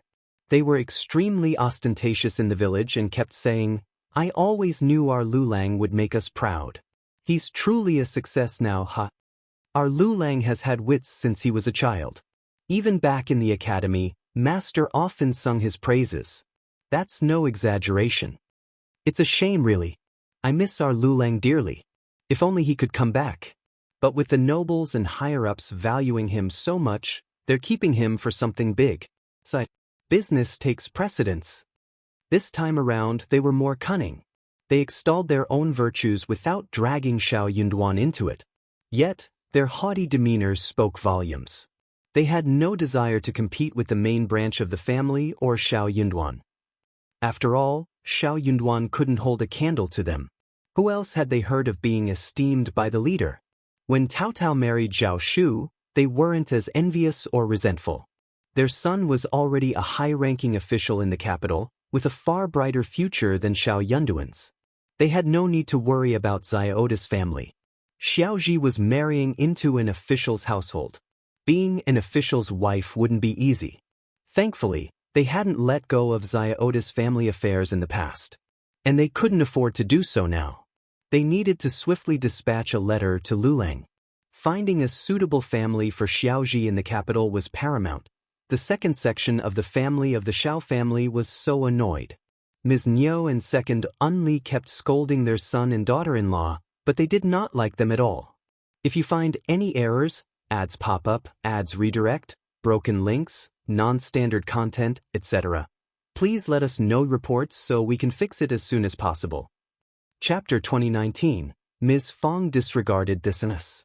Niu and second uncle berated their two sons as useless for not attending school. They pointed fingers at the main branch of the family, accusing them of favoritism. Why didn't Xiao Lulang ensure his own sons received an education like he did? If he had, our boys might be esteemed scholars by now. Xiao Erlang and Xiao Silang felt utterly demoralized. What had they done to deserve constant scolding and trouble? But studying wasn't something they excelled at, no matter how much envy they harbored. After finishing their tirade against their sons and daughters-in-law, Ms. Niu and second uncle turned their attention to Xuan, pressuring him to work harder. Their sons were beyond redemption. They would have to pin their hopes on their grandchildren now. But how could Xuan endure such suffering? His protests echoed through the courtyard. Life in the second branch of the family's household was filled with the sounds of children being reprimanded and punished daily. Despite Xiao Lulang's absence for ancestral rites, third uncle and Ms. Ma decided to host a lavish banquet to celebrate. However, this posed a slight dilemma. When Xiao Lulang first arrived in the capital, he essentially depleted their household funds to ease his transition. While their family still lived comfortably, their coffers were noticeably lighter. Hosting a lavish banquet seemed out of reach. Unperturbed by formality, they approached the main branch of the family with a sense of righteousness. After all, Lulang was also a nephew of the main branch. His success would undoubtedly benefit them too. And Lulang's prospects far outshone those of Xiao Yunduan. They planned to seek Yunduan out, relying on Lulang to provide for them. Given the main branch's ample resources, it was only natural for them to foot the bill for the celebration. Ms. Fang felt no envy as she observed the couple's jubilant antics around the village. She found it rather amusing. Instead, she used them as a cautionary tale for her own children and their spouses. Never become so arrogant as to forget your roots. Xiao Lulang wouldn't get far in his career with parents like that. They couldn't be a burden to Xiao Yunduan, but Ms. Fang wasn't about to let them off the hook so easily, especially when they had such a grand scheme in mind. As the elder aunt and uncle of Xiao Lulang, it was expected that Ms. Fang and eldest uncle would offer him financial support as a gift. By rural standards, presenting him with 3 taels of silver would be considered quite substantial. With a gleeful demeanor, Ms. Fang generously offered 50 taels of silver to the affluent family. No matter where the money came from, she knew she would be praised for her generosity. Though the third branch may have desired more, they couldn't press further. Money didn't just materialize out of thin air from the main branch. As for whether Xiao Yunduan would require Xiao Lulang's assistance in the future, Ms. Fang couldn't care less about that. The future would sort itself out in due time. When the day arrived, the main branch would naturally seek assistance if needed. Until then, there was no cause for concern. These words were intended to silence the third branch. Ms. Fang had never considered Xiao Lulang a dependable individual. Growing impatient, she instructed them to seek assistance from the second section of the family. Isn't the second section of the family benefiting as well? Ms. Ma pointed out, her tone laced with frustration. Honestly, they don't have any officials in their family and need your protection even more. You should go to their family and ask for money. This suggestion infuriated Ms. Niu and third uncle. Ms. Niu's anger was palpable as she shot a piercing glare at Ms. Ma, causing the latter to falter in her attempt to boast. Before Ms. Ma could utter another word, she was abruptly cut off by Ms. Niu.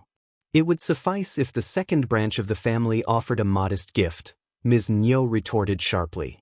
Why would they be expected to provide funds for a banquet? If you find any errors, ads pop up, ads redirect, broken links, non-standard content, etc., please let us know reports so we can fix it as soon as possible.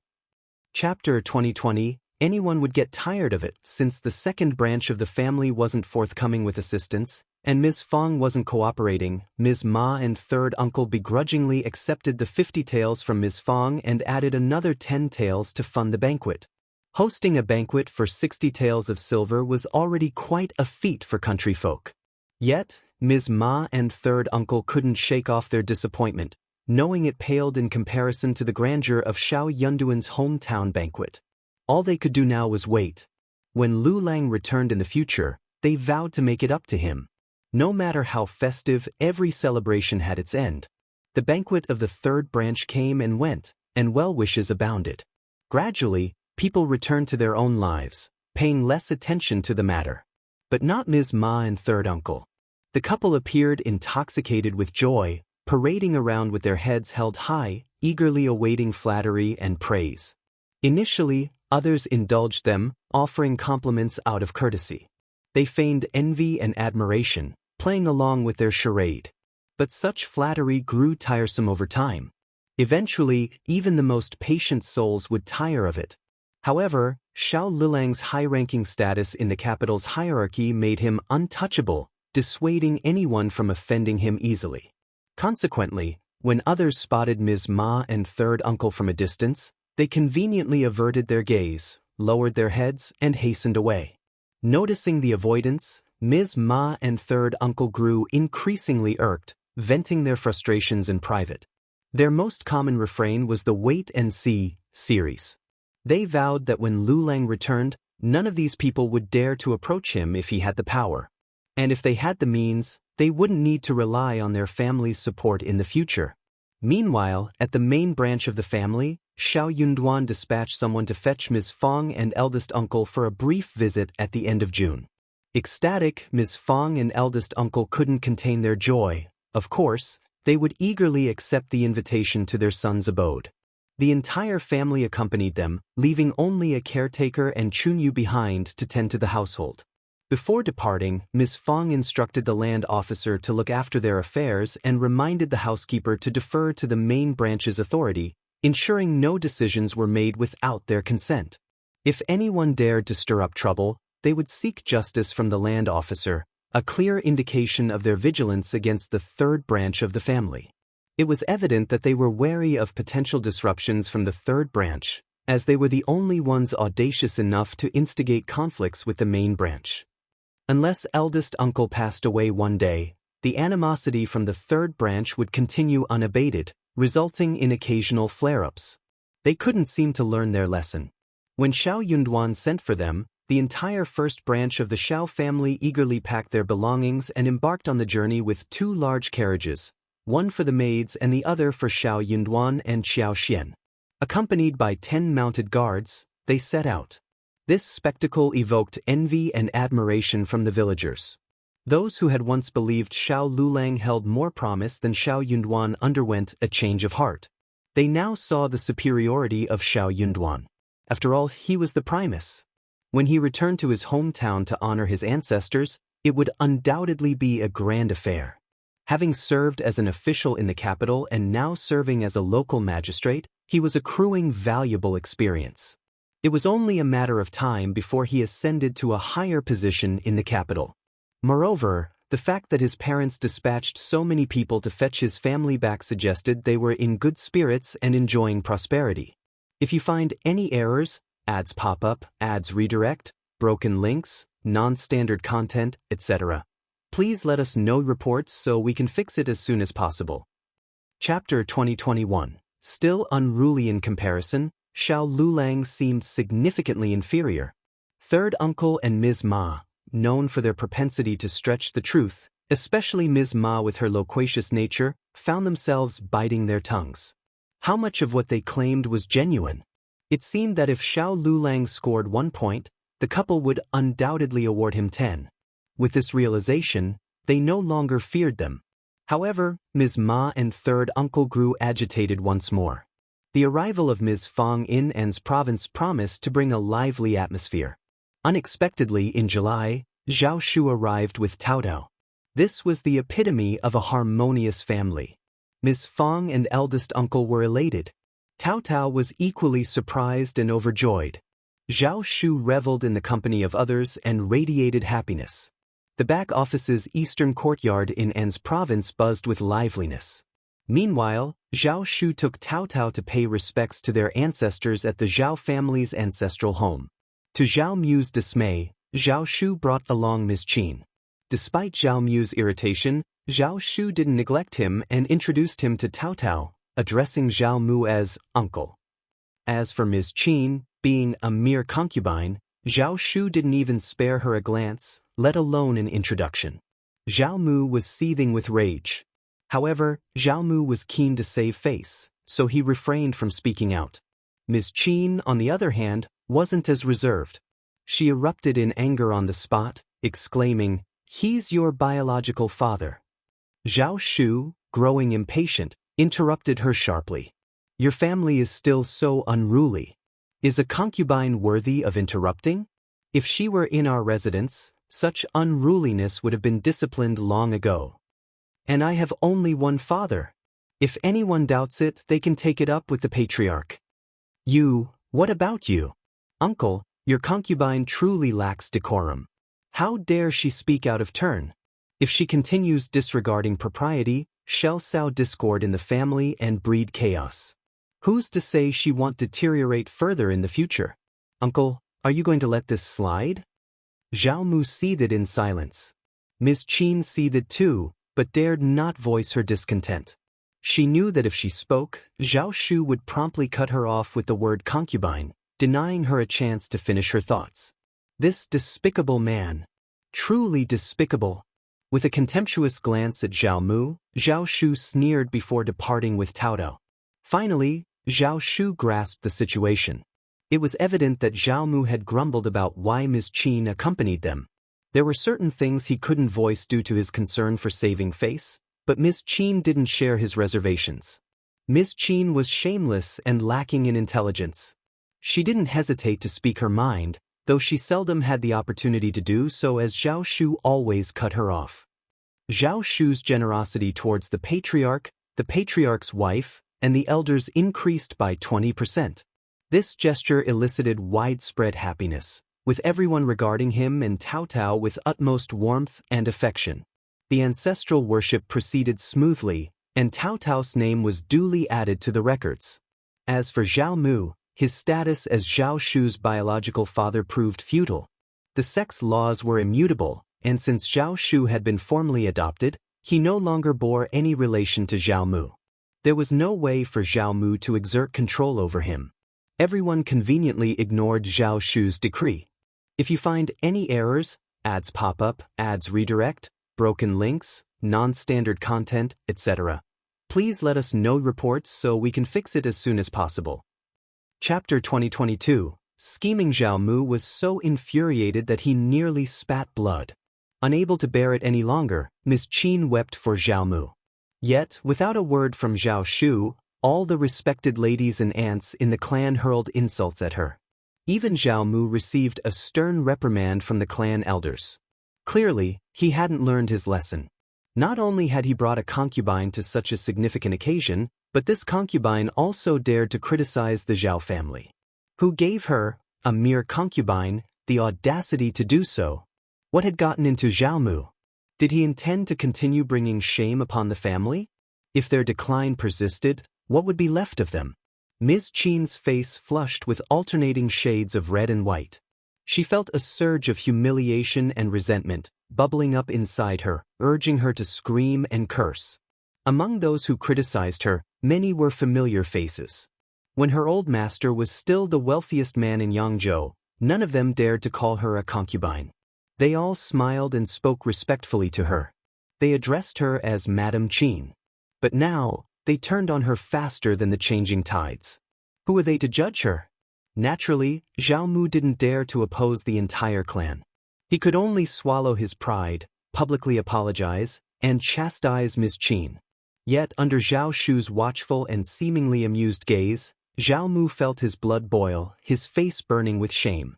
Yet, Zhao Mu remained adamant about not returning to his own abode. Of course, he had brought Ms. Qin here for the sake of Zhao Shu and Tao Tao. He had hoped that Zhao Shu would exhibit greater maturity and wisdom after marriage, allowing them to have a heartfelt conversation. After all, they were father and son by blood. However, Zhao Mu hadn't anticipated that Zhao Shu would still retain his fiery temper. Regret gnawed at Zhao Mu incessantly. He should have taken Zhao Shu under his wing instead of allowing Madame Zheng to raise him. He ought to have imparted his wisdom personally. Aside from Zhao Shu's speculated motives, there was another reason for bringing Ms. Qin along, to foster a bond between her and Cao Tao. From Zhao Mu's perspective, Xiao Taotao was merely a humble country girl. Zhao Shu had wedded her solely because her brother ascended to the primus position. What did she understand? Ms. Qin possessed a silver tongue and wisdom. If she applied herself, she could surely win over Xiao Taotao. And if she could win over Xiao Taotao, Zhao Shu would heed his counsel. Thus, Ms. Qin brainstormed ways to connect with Cao Tao. Cao Tao didn't want to see her at first, but she couldn't stop pestering her, so Cao Tao saw her. He might as well meet her and make her give up so that he could get some peace and quiet. Indeed, Ms. Qin had given up after seeing him. The countryside girl was not easy to coax at all. She was as annoying as Zhao Shu and kept saying that she had no respect for him. Concubines made her blood boil. In the end, her anger turned into anger. She couldn't take it anymore and mocked Cao Tao. Cao Tao asked someone to slap her face. Not only did Ms. Qin receive a slap, but she was also escorted by someone to lodge a complaint with the patriarch's wife, resulting in another reprimand. Even Zhao Mu wasn't spared. Both of them left, seething with indignation. Meanwhile, Zhao Shu was elated. He lingered in the capital with Cao Tao for a while, introducing her to their relatives and paying respects to their elders. Following these formalities, they returned to Jiangnan before heading to An's province. Unrestrained and carefree with Cao Tao by his side, Zhao Shu decided they would spend the Mid-Autumn Festival with Qiao Xian and Xiao Yunduan in An's province. If you find any errors, ads pop up, ads redirect, broken links, non-standard content, etc., please let us know reports so we can fix it as soon as possible. Chapter 2023, 2 years, what a stroke of luck that Ms. Fang and the others happened to be here too. This was an even more delightful surprise. Following the transitional autumn, Yuezheng Xiao joined them as well. Qiao Xian, Yuezheng Xiao, and Zhao Shu resumed their business discussions.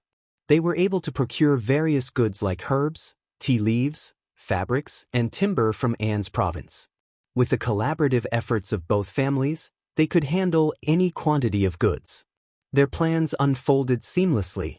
They selected a location and acquired property in An's prefecture city to establish a shop and warehouse. They made a conscious decision not to compete with businesses in An's prefecture city.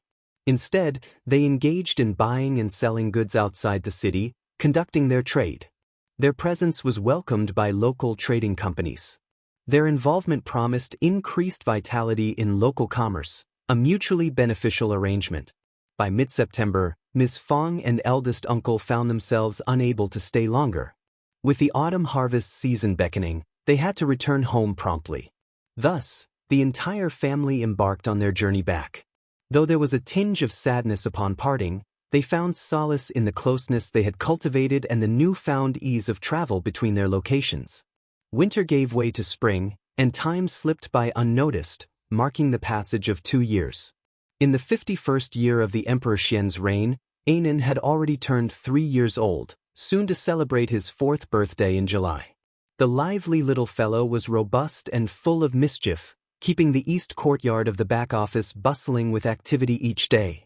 Over the past 2 years, the economic prosperity of Anzizhou had flourished remarkably. An increasing number of individuals ventured into cultivating medicinal herbs, peppers, star anise, and peppers. Many households even ventured into small-scale poultry farming, raising chickens and ducks. While the operations weren't massive, there was still a market for their produce. Qiao Xian, Zhao Shu, and Yuezheng Xiao eagerly purchased these goods, provided they met their quality standards. With the proliferation of these specialty products, the local populace found themselves with more disposable income than ever before, leading to an improvement in their quality of life. The adoption of potatoes as a staple crop also gained rapid momentum. Within just 2 years, nearly every farming family had integrated potato cultivation into their agricultural practices. Larger households dedicated 4 to 5 mu of land to potato cultivation, while smaller ones allocated 1 or 2 mu. Some ambitious farmers even cultivated more, recognizing the immense benefits of this versatile crop. Truly, the success was undeniable. With its high yield and low land requirements, potatoes proved undemanding to cultivate. Minimal special attention was needed, planting and basic management sufficed. A single weeding session in the middle of its growth cycle, along with a modest application of fertilizer, could significantly boost yields. In An's province, agricultural families were scarce. Some households, despite having 12 to 13 members, owned only 3 mu of paddy fields. Previously, they struggled to enjoy a full meal of white rice throughout the year. Their diets consisted primarily of wild vegetables, beans, taros, assorted vegetables, and melons, with the aroma of rice being a rare luxury. Even then, for over 2 months annually, they tightened their belts, often unable to afford even porridge. A large pot of water was mostly filled with vegetables, melons, and beans, with only a meager handful of rice added sparingly. The introduction of potatoes significantly improved their circumstances. Potatoes provided an abundant and versatile staple. Their versatility allowed for consumption as both a rice substitute and a vegetable. Moreover, cultivating a small plot for medicinal herbs could yield 3 to 5 taels of silver annually. The value of a few taels of silver should not be underestimated. It significantly enhanced the quality of life for the entire family. With just 6 copper coins per kilogram of rice, they could ensure sustenance for the year. Satiated and invigorated, they embraced newfound vigor and optimism. Inspired by Lord Xiao and Madame Xiao, they embarked on endeavors to cultivate peppers, star anise, and rear chickens and ducks. Their future held promise. Each passing year would bring further improvements. Gratitude abounded for the benevolence of the Lord of the Prefect. If you find any errors, ads pop up, ads redirect, broken links, non-standard content, etc., please let us know reports so we can fix it as soon as possible. Chapter 2024. Emperor Xian is in danger again. Xiao Xian's business flourished, and Liuhe Manor had not only found its footing but had also expanded its operations. Meanwhile, nestled within the remote mountains of Meili Town, a hidden valley reminiscent of paradise underwent development. At the heart of this valley stood a rustic hot spring villa constructed entirely from logs. Expansive pastures dotted the landscape, where horses, cows, and sheep grazed. Each year, a portion of the livestock was sold, contributing to the manor's revenue. The horses, predominantly wild, underwent taming efforts led by A Yi, Sun Bai, and Zheng Sang, requiring considerable dedication and skill. These horses were truly exceptional, one-of-kind specimens, scarce and highly prized. While there were occasional sales, they were few and far between, spanning not just years but potentially decades. Annually, Xiao Xian, Xiao Yinduan, and Anan embarked on retreats to the hot springs, indulging in activities like horseback riding, lakeside leisure, fishing, hunting, and foraging for mountain treasures. The myriad experiences offered endless entertainment, leaving participants thoroughly engrossed and content. Anan took great delight in the surroundings as well. Within the hot spring villa, Xiao Xian leisurely explored the nearby mountains and valleys. During the day, he ventured out to gather mountain treasures and engage in hunting expeditions. As night fell, he returned to the tranquil confines of the valley's hot spring villa, embracing a carefree existence. Each year, he made a brief sojourn, typically spanning 7 to 8 days. Departures were always accompanied by a reluctance to leave. Xiao Xian vividly recalled the heavy snowfall of the previous winter, which arrived 2 days after their arrival. Basking in the hot springs amidst the pristine snowscape left an indelible impression, a moment of sheer wonder amidst the untamed beauty of the mountains. This experience resonated deeply with everyone present, eliciting awe and admiration. While time passed leisurely in An's prefecture city, tension and uncertainty permeated the atmosphere of the capital. The political landscape of the capital remained volatile, characterized by intrigue and disdain. Emperor Xian's precarious health condition, having teetered on the brink of death twice in the past 2 years, sent ripples of apprehension through the palace and beyond. Despite the distance, news of these developments reached Lu Changming and his associates swiftly.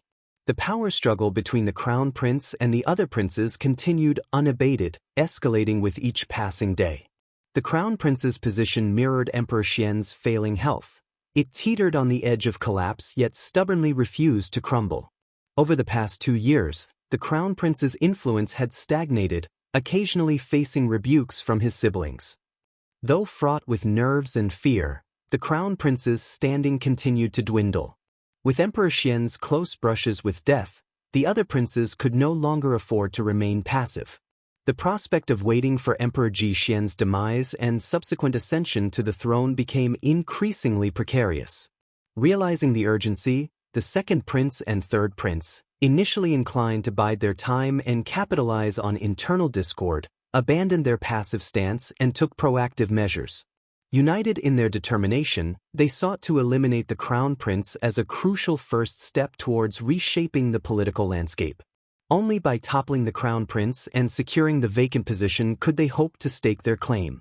Failure to act decisively would render all efforts futile, leaving each prince to rely solely on their own abilities. The crown prince's predicament grew increasingly dire. In the spring of the 51st year of Emperor Xian's reign, Emperor Xian of Qi fell ill once more. Coincidentally, honored Princess Mei was by his side at the Thousand Autumn Palace. Engaging in light-hearted banter, Emperor Xian's mood took a sudden turn when honored Princess Mei collapsed unconscious. Shocked, honored Princess Mei and Taoist Shangzhen swiftly attended to Emperor Xian, ordering him to be transported to the dragon bed. They promptly sealed the news, forbidding anyone from divulging a word. If you find any errors, ads pop up, ads redirect, broken links, non-standard content, etc., please let us know reports so we can fix it as soon as possible.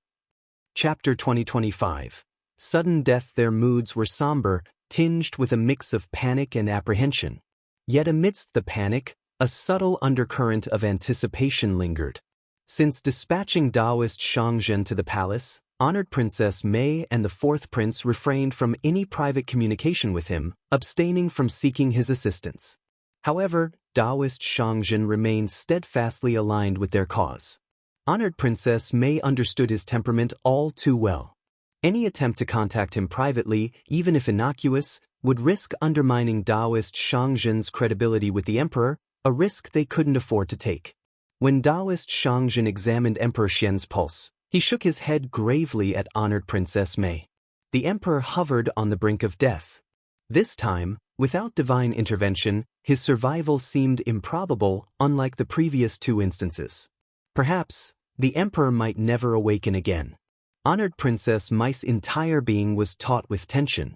Her hands clenched tightly, yet her body quivered uncontrollably. A tumult of emotions surged within her: nervousness, excitement, terror, fear, determination, all intermingled. She was acutely aware of what she needed to do, what she must do. With the emperor's failure to depose the crown prince, his demise seemed the most expedient resolution. Departing the Thousand Autumn Palace as usual, honored Princess Mei maintained her facade. The palace now lay under her and Taoist Shangzhen's dominion. Those loyal to the emperor had fallen victim to her subterfuge, captured and disposed of, their bodies cast into the well behind the palace. With Taoist Shangzhen overseeing security, she harbored no apprehension. But lingering too long risked arousing suspicion. The queen and princess concubine virtue posed formidable obstacles. Over the past 2 years, with the emperor's ailing health, they maintained vigilant watch over the Thousand Autumn Palace. Their scrutiny extended to any visitor, even one of their own. Having embarked on this path, honored Princess Mei knew there was no retreat. She could only charge forward in one go. Hence, at noon that day, the crown prince died from drinking a cup of tea in the study of the East Palace. Honored Princess Mei's carefully laid plans, embodied in that nail, finally bore fruit after more than a decade. The sudden turn of events left no room for concealment. Moreover, Princess Consort lacked the fortitude and resilience to cope. Upon hearing the shocking news of the crown prince's demise, she initially dismissed it as a cruel jest. Who would dare jest about such a grave matter? Such jesters deserved nothing less than death. Reality crashed upon Princess Consort with devastating force once she grasped the truth.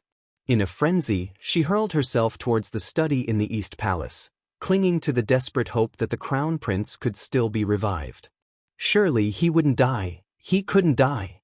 Just yesterday, they shared dinner. This morning he stood in court. How could someone so vibrant succumb to death? It had to be a hoax, a cruel deception. The sight of the Crown Prince's lifeless body shattered Princess Consort's resolve completely. Her cries echoed through the palace as she beseeched anyone who would listen to summon the imperial physician to save the Crown Prince.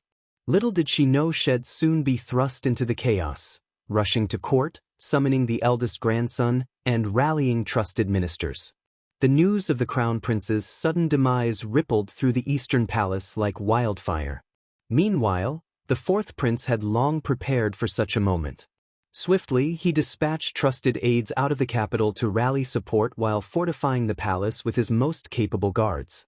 Emperor Xuan of Qi had passed away over 2 hours before the Crown Prince breathed his last. Taoist Shang, having administered the customary immortal pills dissolved in water, watched as Emperor Xuan of Qi's breath ebbed away with alarming swiftness. If you find any errors, ads pop up, ads redirect, broken links, non-standard content, etc., please let us know reports so we can fix it as soon as possible. Chapter 2026. Dirty water. Even the most skilled physicians would be confounded by the cause of the Emperor's fatal poisoning. Rushing to the Thousand Autumn Palace, the fourth prince and honored Princess May were met with the lamentations of mourning. The news of the Crown Prince's demise proved too much for the already frail emperor, who succumbed to the shock. In rapid succession, the queen, Princess Concubine Virtue, the second prince, the third prince, along with other members of the imperial family and high-ranking generals, convened at the court. Chaos gripped the palace. Leading the accusations, honored Princess May pointed fingers at Empress Qi, insinuating complicity in the emperor's death in the open court. With a meticulously prepared speech, her accusations carried weight and logic. The emperor's declining health over the past 2 years, coupled with the queen and third prince's conspicuous activities during that time, hinted at ulterior motives. Why did the crown prince meet a sudden demise? It pointed squarely at the queen's machinations. Unhappy with her own status as queen and her son's failed bid for the crown prince title, the queen likely sought to eliminate the competition. By poisoning the crown prince and inciting the emperor's demise, the queen could circumvent any potential testamentary challenges. With the legitimate heir removed, the path to the throne would clear for the third prince.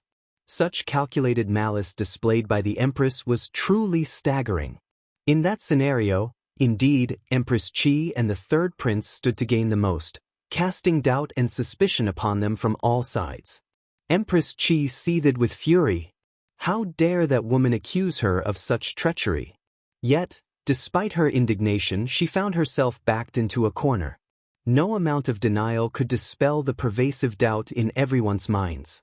The emperor's lack of a testamentary decree and the untimely demise of the crown prince were damning evidence against them.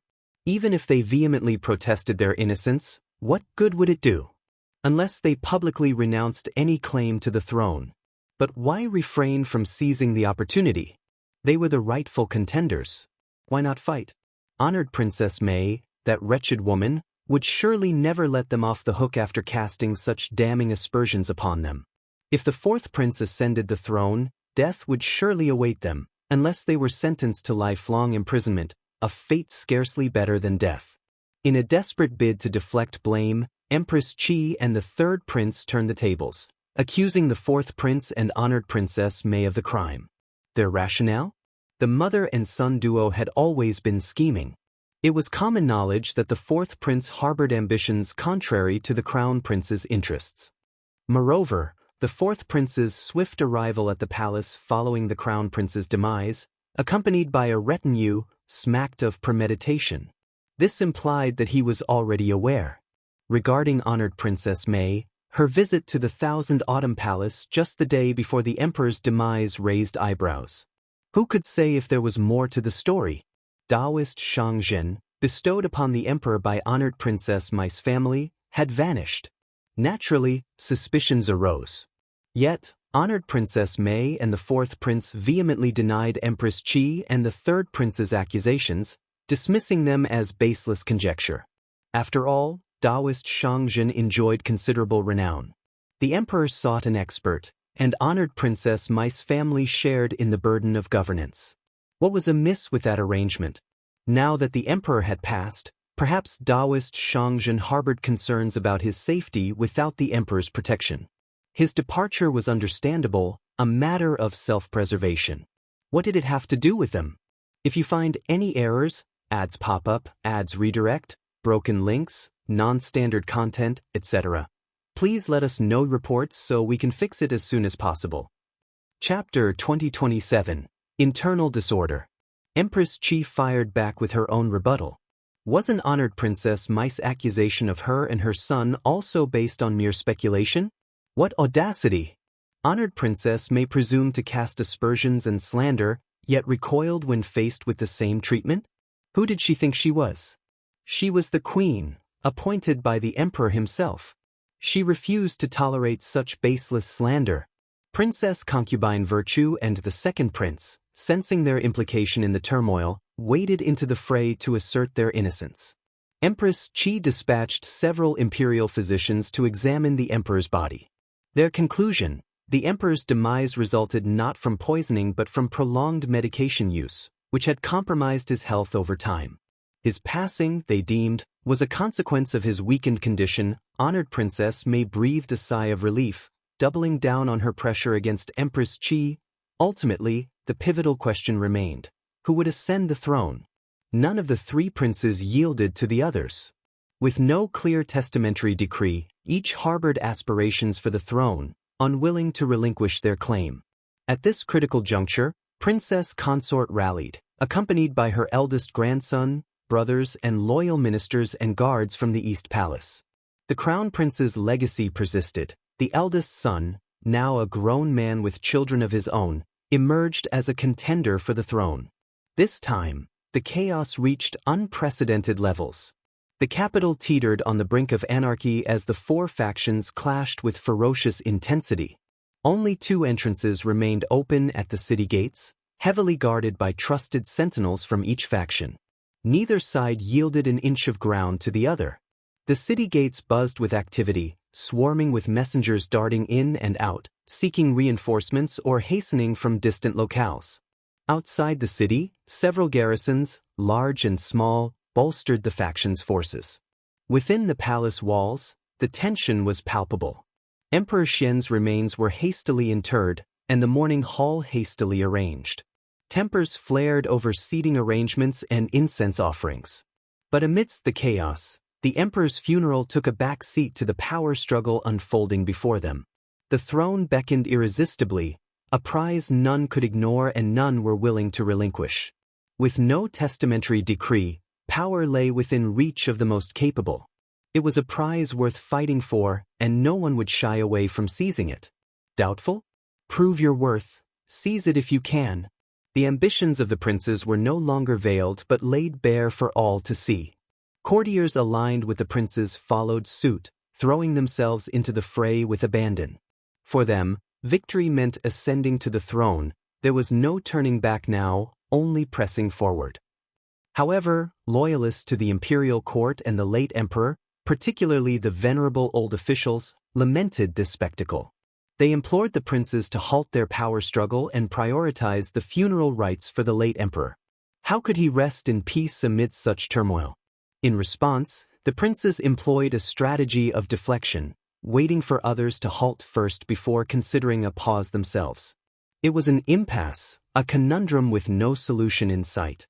With their own fates hanging in the balance, no one could afford to divert their attention elsewhere. Princess Consort got so furious that she almost exploded. If the crown prince was still around, the throne would naturally belong to him. The crown prince was no longer around. As the saying goes, a son inherits his father's negative karma, so the throne naturally belonged to the eldest grandson. What right did these people have to snatch her son's empire? All of them were shameless. But Princess Consort's faction was the smallest among these forces. Crown Prince had too many scruples and didn't dare to expand his influence. After all, there were so many eyes on him. At this point, the Eastern Palace was completely powerless to compete with others. If you find any errors, ads pop up, ads redirect, broken links, non-standard content, etc., please let us know reports so we can fix it as soon as possible. Chapter 2028. Fighting for the position. The tension in the air thickened with each passing moment, the scent of gunpowder growing more potent by the minute. It was on the brink of eruption. All parties involved understood that mere verbal sparring would not yield any resolution. Eventually, violence would ensue, resulting in senseless bloodshed. Finally, the dreaded day arrived. The battle that unfolded within the imperial city was nothing short of tragic. Civilians barricaded themselves indoors, quivering with fear. Shops and eateries remained shuttered, too afraid to open their doors.